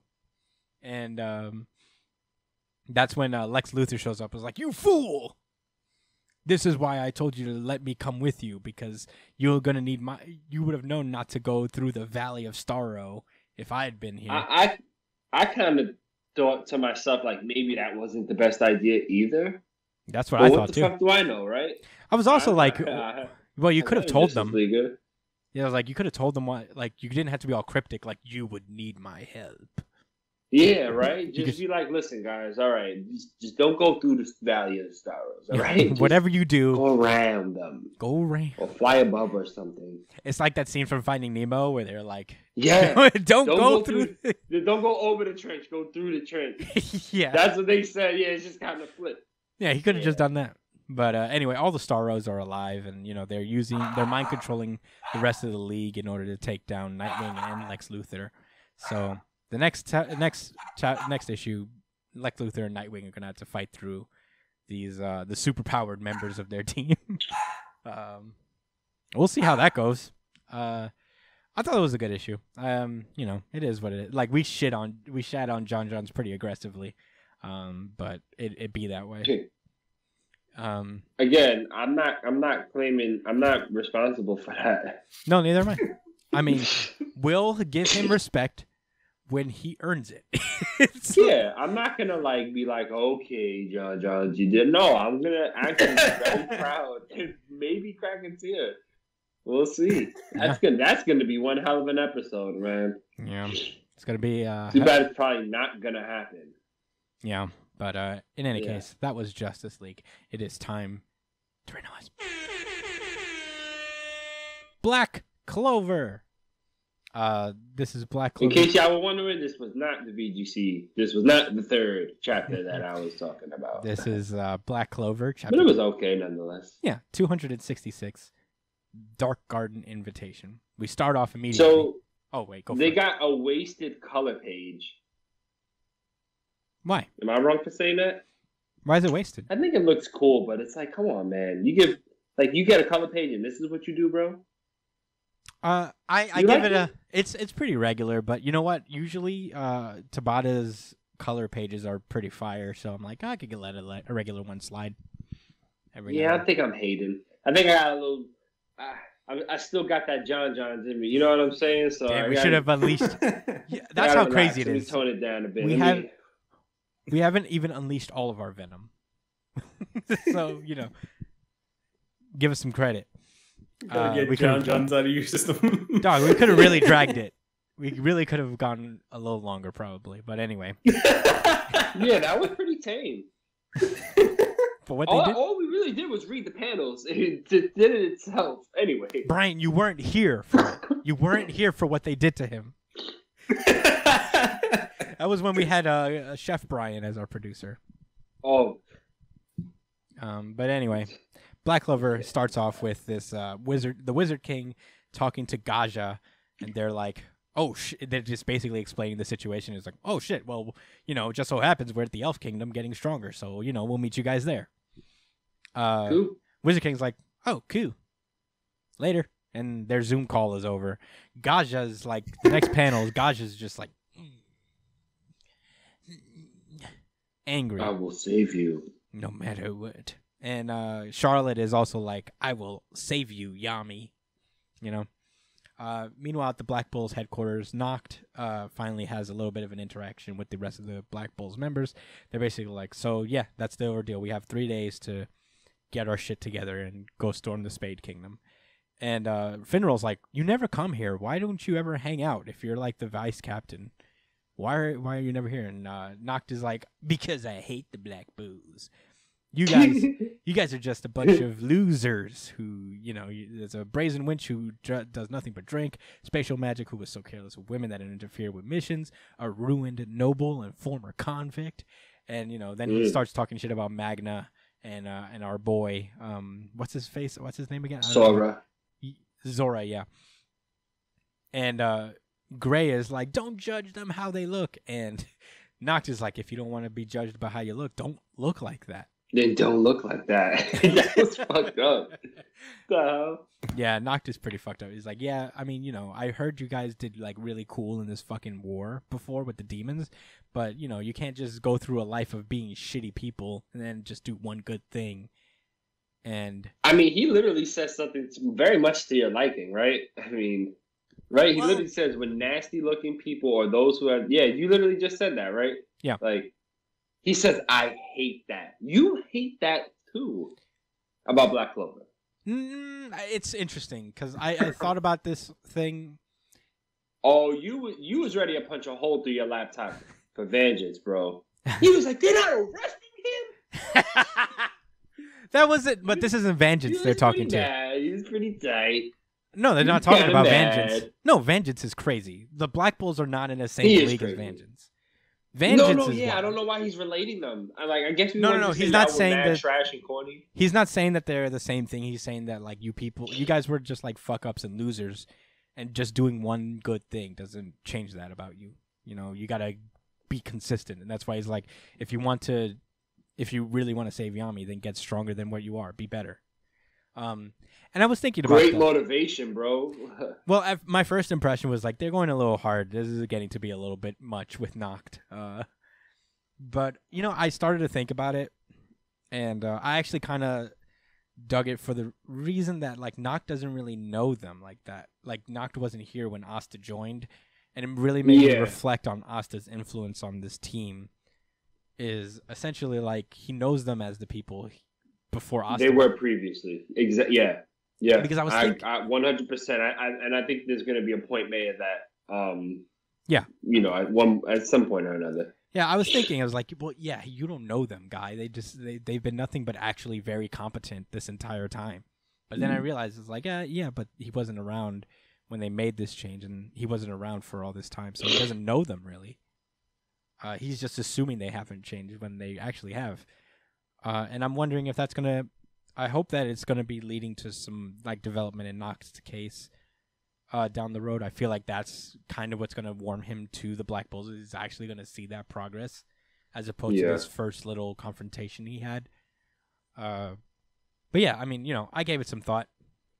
I complimented Black Clover really well just now, so you know, I'm doing my best. I think it's cool. If they pay it off well enough, I'm here for it. I think it's kind of weird that they split up the Electric Boy and Magna. I mean, Magna and Zora is not even around for the regular Black Bulls. I mean, obviously they're gonna have to come back at some point, right? Yeah, for sure. But it's just, I don't know. Everyone's kind of placed in weird positions, but I like it. If they can explain it, like I'm willing to take like, okay, you know, it was good that certain characters went to the Elfland because they're more suited to helping them level up, or the other guys' powers in the Black Bulls are more suited that they just work on their own, or I don't know, man. There's some kind of explanation. I'll take it. Yeah, I agree. I mean, I feel like I just hope there's something. I think like Magna's probably been training this whole time, and I'm sure Zora's getting stronger. So I think there's going to be an explanation as to why they haven't been here this whole time. So I'm not worried about it necessarily. I'm excited, actually. Zora is my favorite character in the show, probably. So I'm excited to see what they do with him here. But in any case, Noct teleports him and Asta to this old noble's home, like this big ruined mansion. And it's probably obviously his house, like his childhood home. Yeah, that's what I thought too. But yeah, he arrives, and then he uses the Shadow Magic Dark Garden invitation, teleports him to this weird place that seems to be like this underground tomb. And he's like, for the next 2 days, I'll teach you everything I know about devil magic. As a result, you grow exponentially. And basically, he's just been like, you're using the devil power that just trickles down from him. You're not using his full power. What you're going to do now is you're going to do a devil binding ritual, which you'll make a contract with the devil, and you will be able to use his power at their command. And he's like, cool. How are we going to do that? And he's like, he uses, Asta steps into the rings, says summon, and the dark energy starts to fly out of him. And Asta's devil is sitting right before him on air. And his right arm is gone. And Noct says, you will fight the devil and win. Oh. So I guess Asta has to fight his hollow form now, and he get his Zanpakuto. Yes. I don't hate it. He his Bankai. Oh, right, his Bankai. Sorry.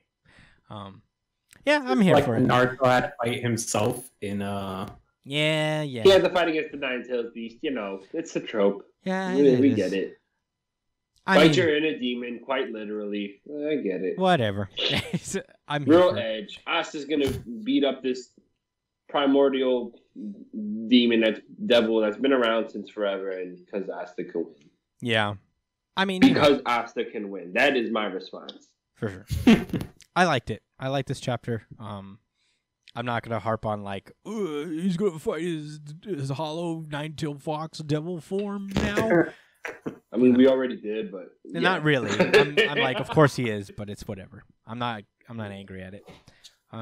Hopefully this leads to. No, I'm looking forward to what they got. You know, who knows? Not holding my breath for anything. Like, you know, but Black Clover could have its own unique spin on it. I'm curious to see how they go about it. Benefit of the doubt. I don't think it's going to be just a fight or something like that. No, especially since he doesn't have his arm. So it's going to be a whole. Yeah. It's going to be a whole to do. Maybe we'll get some answers as to what, because this devil seems to, like, they've hinted at this devil is, like, special in a way that others are. So we'll see. But in any case, it is time to randomize. Batman number 100. This is a big issue, guys. Very long. So let's get right into it. It's the conclusion of the Joker War.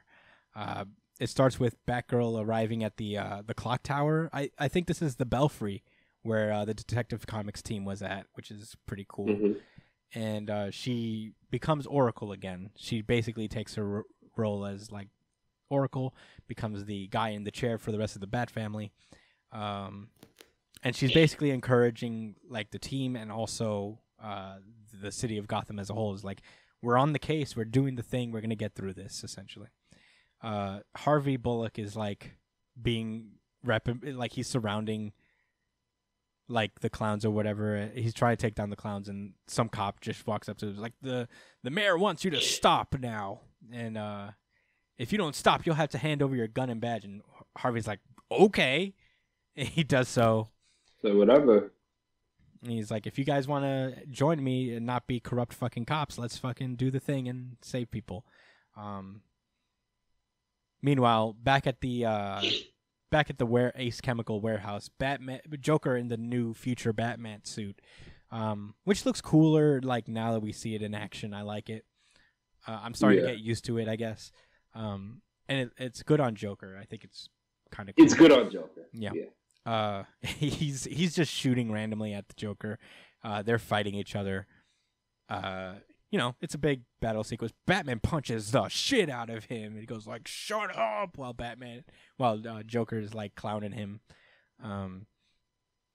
You know, he's talking this shit as per usual. Yeah, he punches him so hard that he breaks the future cowl off of his head, just shatters it. Damn! In one punch.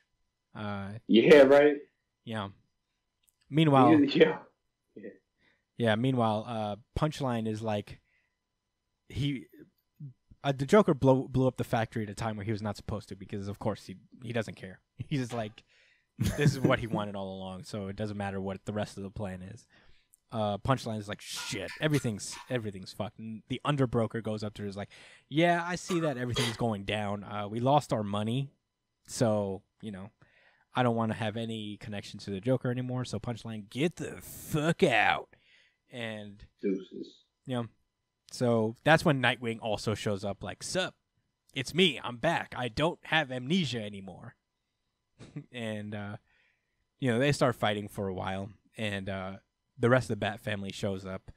It's revealed that Catwoman was the one behind. We didn't read this part of the story, but Catwoman's heist has went through successfully, and now Wayne Enterprises has all of control of the money back from the Joker. Batman's like, you see that? We won. That's it. It's over. It's over for you.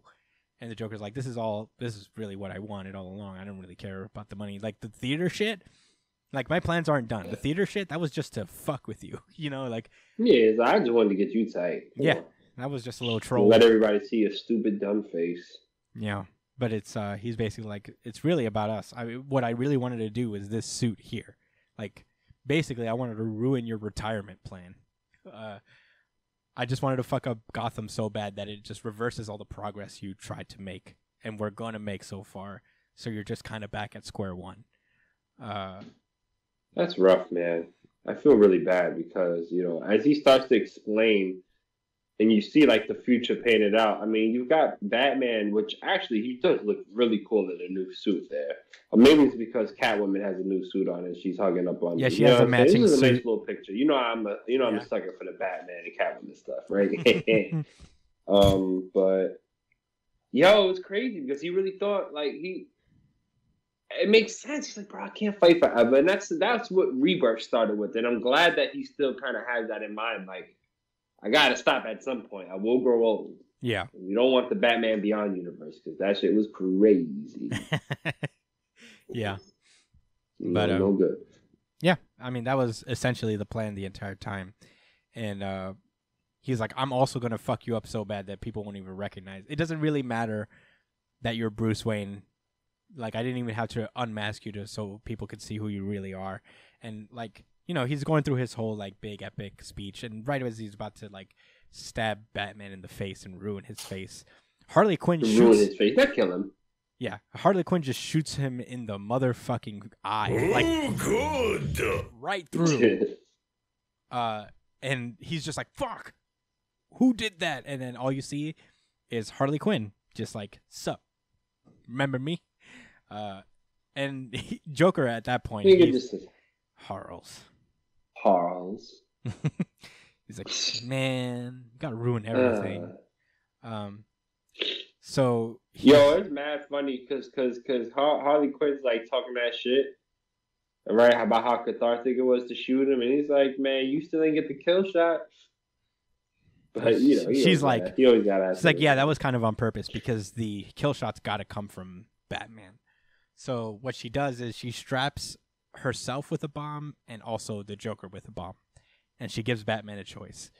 It's like, you either save him or you save me. You're gonna have to. I mean, that is what she told him. Yeah, from the jump, like, because this is she knows she can't force him to kill himself. So he's like, I'm putting you in a situation where you have to say one of us is gonna die, and you're gonna have to make that call. And she did say she would come when he was losing, and yeah, she was like, "You were losing. He wasn't winning.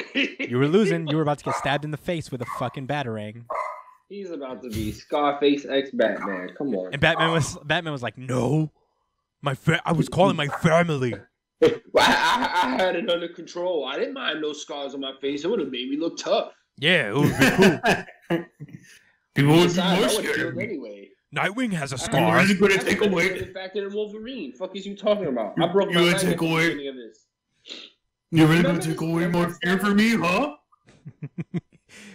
Batman's like, Nightwing has a scar. Why can't I have a scar? He has a scar in his head. I want a scar in my head.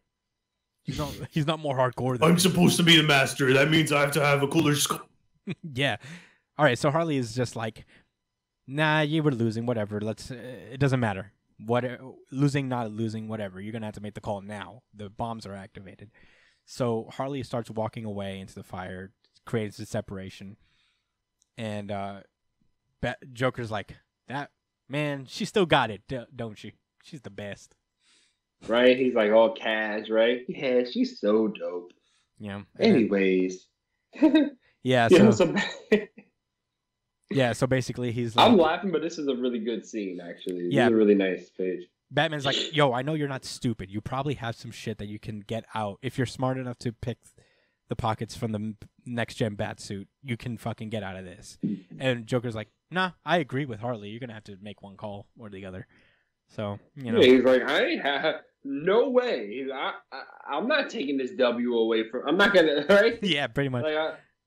And he's such a sore loser. He also explains is like, yeah, not only am I here, you're not gonna just like risk me dying and then also leave your Alfred's body here. So you're gonna I know you're probably gonna have to choose me.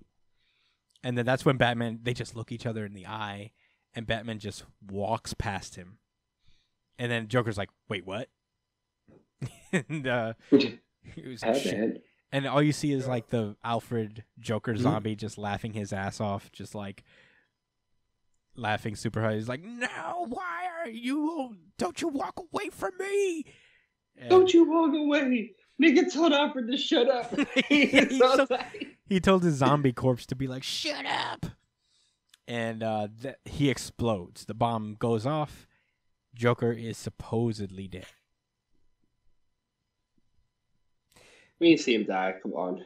Yeah. You know what that means. Yeah, we cut to 1 week later. Harley Quinn is in a hospital bed, and Batman is right beside her. She's like, I saved you.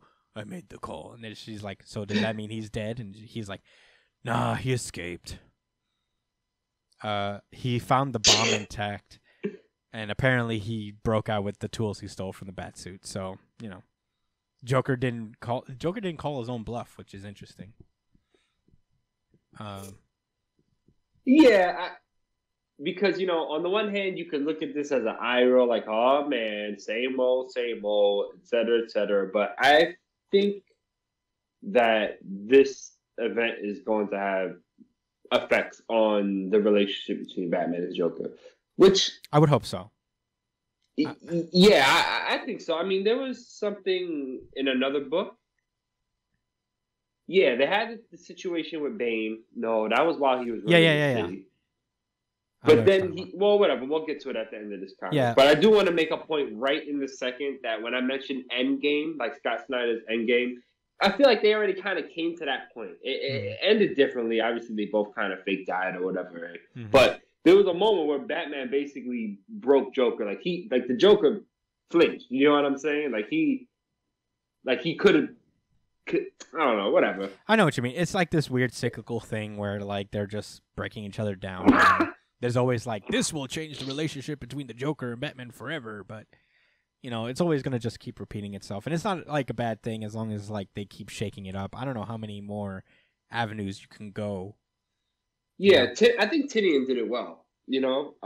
I agree. Right? Is that the one? Yeah, it's Tynion. You know, with that said, you know, I do, it sucks that stuff isn't valid anymore, but I like it still. Yeah, I mean, here, I guess we'll go into it later. I just think it's an interesting character quirk because we've seen Joker time and time again be like, you're gonna have to kill me in order to like get me to stop forever, and you know, Joker didn't like stick to that because in a way, it's kind of saying that like Joker would never let Batman kill him. Like it wouldn't, like if he knew that Batman would do it, he would find a way to like he would try to stop it. Yeah. Which, again, like I said, changes the dynamic up for sure a bit. Or rather, it should. Hopefully it does, like you said. So, yeah. Hopefully. Basically, Batman's like, everything's going to be okay now. I'm going to change and be a better Batman. So, we'll have to see what that means. We get a little epilogue where we meet a new villain for the next arc called the Ghost Maker, who is apparently, looks to be like a Sasuke-esque character where they both had the same master. And they were like, our master, he's basically like, our masters would be so ashamed of you. It is time for this city to have a choice in its protector. The truce is over. It's time for Gotham to meet the Ghost Maker. And I'm like, all right. Okay. Okay, I mean, we'll got see. the White Knight vibes, but sure. Yeah. Do you remember that? Yeah. Arkham Knight? Wait, which Knight? The Light Knight, Arkham Knight. White Knight, Arkham Knight. Arkham Knight, yes. Yeah. Yeah, kind of gives me those vibes, but I hope not. Yeah, we'll see. We get a couple of epilogue stories, including the finally the confrontation between Batman and the Clown Hunter. Apparently, the Clown Hunter is, we probably could have guessed this, is just a kid whose parents were murdered by the Joker. And on top of that, their dead bodies were one of the ones used to attack Batman in the movie theater. So he's just got like a double grudge against the Joker. So, you know, Batman's like, all right, you got to stop. No more murder for you. Here, to go to therapy, kid. Jesus Christ. And which is cool because he's like, instead of saying, hey, become a Robin and let me fuck your life up even more. Yeah, pretty much. Right? He's like, listen, I just go get help, man. Yeah, just this is. You don't want to do this shit, bro. I'm miserable. I married a cat burglar. Yeah, who literally dresses like a cat, so it's a little weird. Yeah. My life's strange. Your life does not have to be strange. And he goes away, and then Clown Hunter looks down like, this could be cool. I could go get help. Or I can continue my arc and continue to go kill clowns. So there's that. We get a little epilogue that confirms the Joker did survive. He sees this video of Punchline basically feigning like Joker's her victim. Like she's just like putting on this show like the Joker manipulated me and all that stuff, but also kind of spreading like his message in a way. And the Joker's like, ooh, cool. She's still working for me. I like it. You know, we still have a future, I guess. And it turns out like the plans for the Joker is he's going to be away for a while. He's going to travel, and I guess it'll be interesting to see what happens after that. I guess like in this development of the Joker, what he becomes after traveling the world, because he never really leaves Gotham. So I wonder what he's like aiming at. And apparently this storyline is going to continue in punchline number 1. And I'm like, oh, man. No. I don't know about that one, Chief. I'm like, no. No, thank you. I'm not that interested in punchline. No. If there's one... And that's where this Joker stuff is going to continue in? Come on. Yeah, if there's one, like, kind of, like, not amazing thing about this arc was punchline. Like, she was so built up to be this brand new epic character. And I'm like, she's not even better than Harley, you know? Like, she's not even more interesting than Harley. So I'm not... Which, you know, she's not the most interesting either. Contrary to popular... I mean, you know, I don't know I how like many... her. She's not bad. Like, oh, she's not bad. It's but not like, Harley Quill's not selling any comics for me, you know? Yeah, it's just the idea that, like, there was so much built behind her, and she's just kind of, like, good. She's a good villain, but, like, not, like, whoa, this is a character that's going to live through the ages. And I'm like, I don't know. I could be wrong. It can change. But right now, I'm like, I'm not getting a solo series for her yet. Unless I fucking have to. Because please don't make it super integral. But in any case, that was Batman number 100. A great 100 issue. The art was awesome. George Jimenez always brought it. The Joker War was satisfyingly like tied together. I don't have any complaints really. Anything you guys want to move on? Yeah, I'm happy the story came to an end and they wrapped it up. All right. As clean as they could, I guess. It was cool. It's time. I'm ready for more Batman and what they got next. It's time to randomize. Dr. Stone. This is Dr. Stone, chapter 168. Corn City, population 1 million. Last we left off, Chrome managed to capture Zeno, and now we're just like the forces of Luna, like one of the other simps that follow her, manages to find. Wait, time out. Gravity Boys is still going on? I thought it got cut a while ago. Nope. What? No, it's still here. And you're still reading it, Brian. I'm not reading it. I haven't read it. You love it. That's why you mentioned it earlier. I was just supposed to cut it off after like 6 or 8 chapters or something. Or like after 10 or... No. I mean, good for them. Shit, my bad. Oops. My fault, bro. Anyway, back to the simps. One of the other of Luna's simps just walks up to Luna and is like, "Oh, you want me to help your new man? Anything for you, Luna." And she basically like this guy frees Kaseki, and Kaseki, I think Francois, all jump off and escape. And Luna and this other simp just like walk off because they're one of Zeno's forces. So, you know, everything's going according to plan, and Senku finally arrives to where Chrome is at, and they finally come face to face with each other, Senku and Zeno. And they have a little moment to chat where they're like, "So you survived, Dr. Senku. You know, you used your science to survive this far." And he's like, "Yep, science is elegant." They have a little moment where everybody gathers around. Senku walks up to Luna and is like, "Good job, Luna." And Luna's like, "Nice." He likes me. They steal one of Zeno's boats. They ride away. And the plan now is diplomacy. Reach out to Zeno's forces and be like, "Yo, we have your mans, but we're not here to be violent. We can work together. And is there anybody on Zeno's side that would be the most reasonable person?" And Chrome thinks of their mechanic guy. I forget his name. I don't remember if they named him. What's his name? Brody. Brody. He calls Brody, and he's like, "So you want to talk hostages? Is like, nah, we can exchange some information. I'll give you information. You give me the Corn City, I guess, is what they're going through. And he basically breaks down the secret behind the revival fluid, and they're like, shit, you gave me that? And they basically explain their entire plan. It's like, we want to use all the corn in your city to use the alcohol within and create enough revival fluid for the entire world. And 2-page spread of the search team finally arriving in Corn City. And that's where the chapter ends. So there's a mention of Stanley, right? And he says, an alliance guaranteeing the hostage's safety. Stanley never agreed to terms like that. He'll track all of you and Zeno down, the same nigga he was just working for, to the very ends of the earth. So, why? Why must you keep going if your boss is already like? I don't understand. So are they keeping the hostages the whole time? Like, I don't get the dynamic. Am I just small brain right now? No, you're not. Am I my smooth brain you're not right now? That's the thing with Dr. Stone. Sometimes as things go a little too smoothly, where this is a real suspension of disbelief thing, where they're like, no, we have a team of super soldiers on our side. We will kill you children and take our boy back.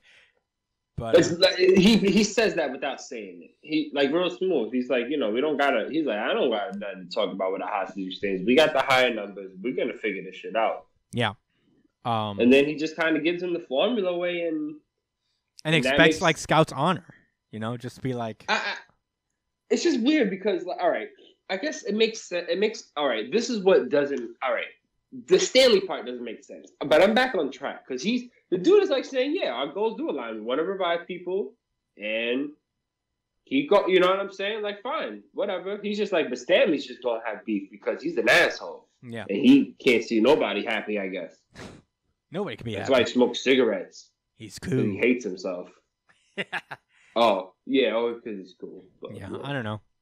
I mean, it was fine. It didn't go out. I mean, I don't know what I expected, really. But I guess... I didn't expect him to win like this. Yeah. I mean, I knew the final blow was dealt once they got Zeno, but I didn't think it was going to end just like that.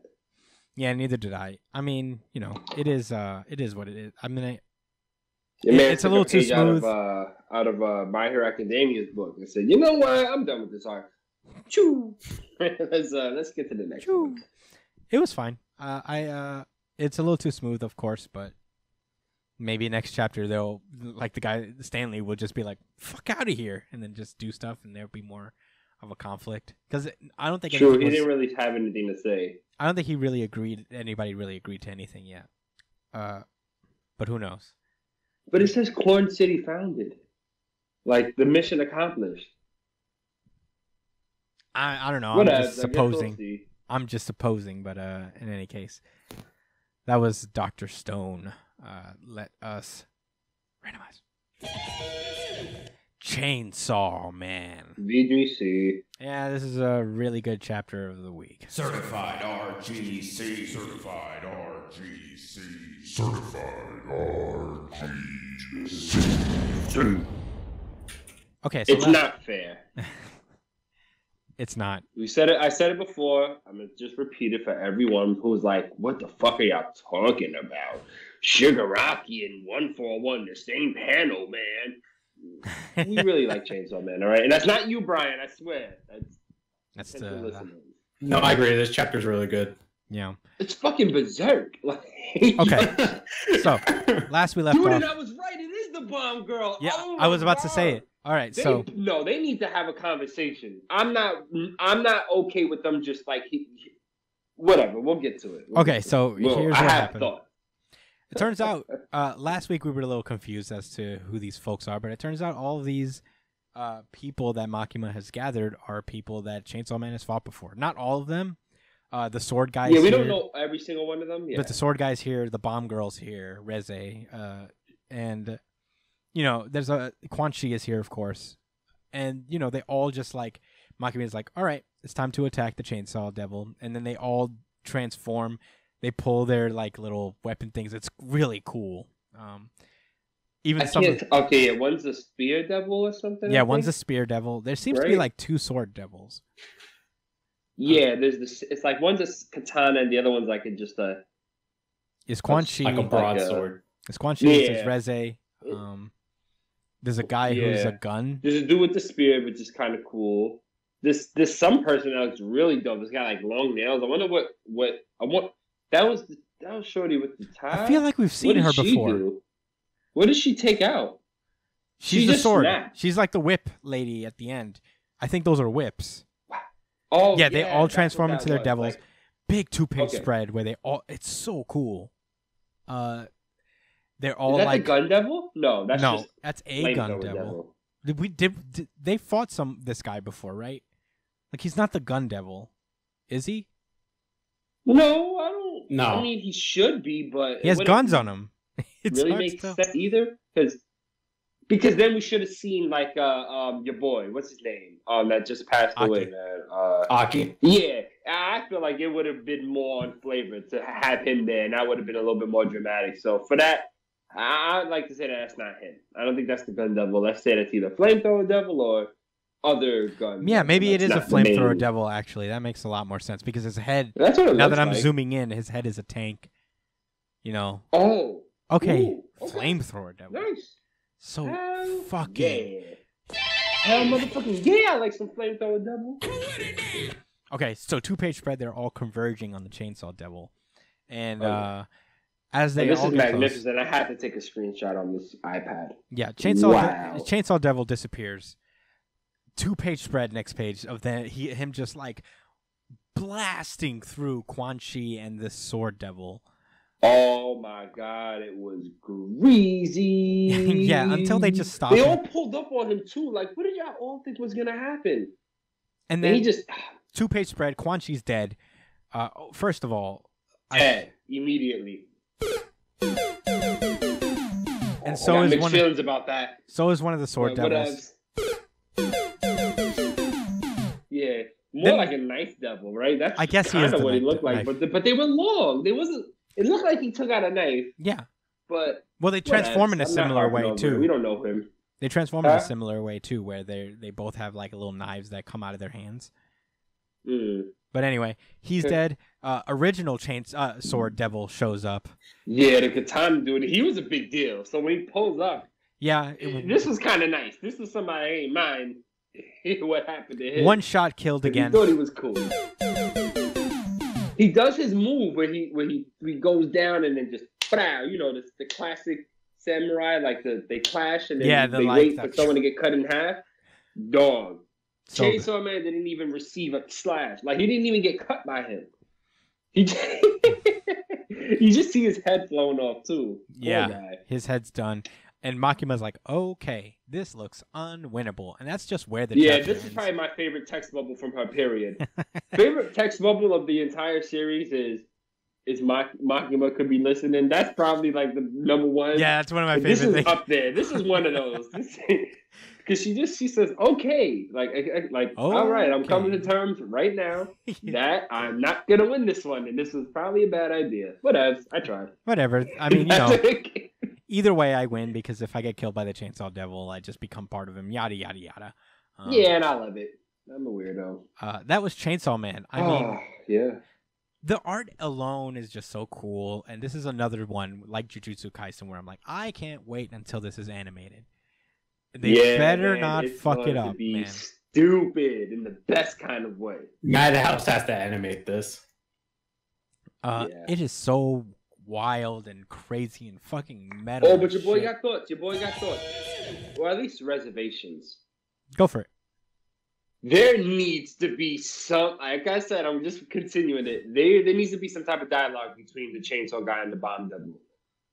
I'm very upset that she's working with Makima. I agree. I really hope that she betrays her and she's like, fuck you, such and such, or maybe she helps Denji come back to life or something. I don't know, man. I just don't want to see her get bodied, man. Quan Chi was okay.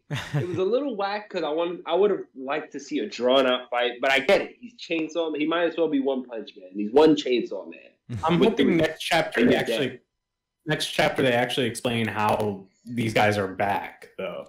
Right? Well, essentially, devils I don't don't think we're really. gonna get that, bro. Don't even get your hopes In a up. way, I we- love that too, but In a way, we I already don't do. know. I think that like they've established that devils never really die permanently. Like they Yeah, they switch Yeah. between worlds when they die. So when they die on Hell, they are reborn on Earth, and vice versa. So Oh, it's a okay. possibility that. now they might explain the process of, like they might do a flashback of Makima. That's what I would like. What I would like to see is, even if they take a couple, I know they won't, but even if they took like two chapters to do a flashback to explain how Makima was setting everything up Mhm. in the background and like little things between certain characters, I love that kind of stuff. Yeah. I'm a Me big too. geek of like big plan unfolding, and this is how it worked out this whole time behind this. You know what I mean? I really so does that probably not. does gonna that get mean it. Aki could come back though? In theory. Ooh, maybe. Well, here's the thing. We kind of sort of got a little bit of explanation. I kind of ran over it earlier, but Makima does mention is that like Chainsaw Man has fought all of these people before in Hell, and then in the height of the battle, he disappeared before their eyes, and he became Pochita for some reason.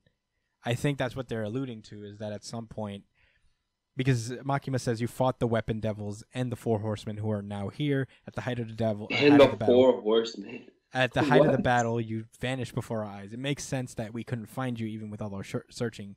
You were living in a completely changed near-death form, which is probably his Pochita form. So Yes. there is Yeah. a mystery to that I'm sure they're going to explain as to why or how. If he was fighting these guys all together, did they push him to become that form? And it's interesting. It also sets up the dynamic is that that's why they're so close, is that Denji finds a weakened Pochita and takes care of him. Someone saves the Chainsaw Devil as opposed to the Chainsaw Devil saving someone, is what I think. Damn, man. Yeah. Yeah. Hopefully there's a little bit more to it too. I'm sorry, but with Reze, like, Reze is, yeah. she was a human, but also I don't understand. Are all of them like where they have the devil in them, or they are the devil? Because was she the devil? It's or like, or were they a combination? Like, it's like Denji. because she had legit feelings. She tried to run away with him. She didn't even want to. Makima bodied her because she was like, "Yeah, you did too much." Yeah, I think I these guys have a particular situation like Denji, where they made a contract with their devil in some form or another for whatever reason, but they still keep their consciousness. It's not like Power, where she's a fiend and like that she's just a devil that took over somebody's body. They have like a working relationship with their devil, it seems, and that's what I'm surmising. Maybe we will get some more info, but yeah, I mean that's all conjecture at this point. Yeah, at least from what I understand. But this is such a great series, and I do hope we get a little bit more for Reze, especially since she was like, out of all of these devils, she's a very impactful one in the story. Absolutely. I mean, it was the first major battle we seen. With, you know what I'm saying? Like an on par battle between, the chain, without him just cutting somebody, like getting killed and then drinking blood and just cutting them up. Like, it was, there was we seen that Makima was really making plays behind the scene. It wasn't. I know I'm not bugging, man. It wasn't just, oh man, his sweetheart and I like it. Like, there was a lot of stuff that came from that. So that's right. I need to be reconciled. And hopefully we will. But that was Chainsaw Man, and that has been our show. Thank you guys so much for listening. We very much appreciate it. Next week, hopefully, I'm anticipating I'll have my shit together here and we'll have a nicer set. Apologize for the mess. But thank you guys so much for listening. As usual, you could find me at the Chris Espinal, at JDCole_37, at B.ESP on Twitter and Instagram. Go to twitch.tv/It's Punchline for Brian's live video game stream. Follow us at New Jump City on Twitter and Instagram. Email us at newjumpcitypod@gmail.com for any questions, suggestions, or just comment in the comment section below. subscribe to us on iTunes. Shout out to new YouTube. Shout out the new YouTube, of course. Subscribe to us. What's there. the name of it again? New Jump City Podcast. It's the same one. Okay, cool. You can find us on there. Click the link in your description if you're listening to audio. It'll take you to the new channel, and subscribe to us there. Like us. We'd like to get a bigger following this time around, hopefully. So if anything happens, you guys can follow us around. I think that's it. Thank you guys so much for listening, and stay safe, New Jump citizens.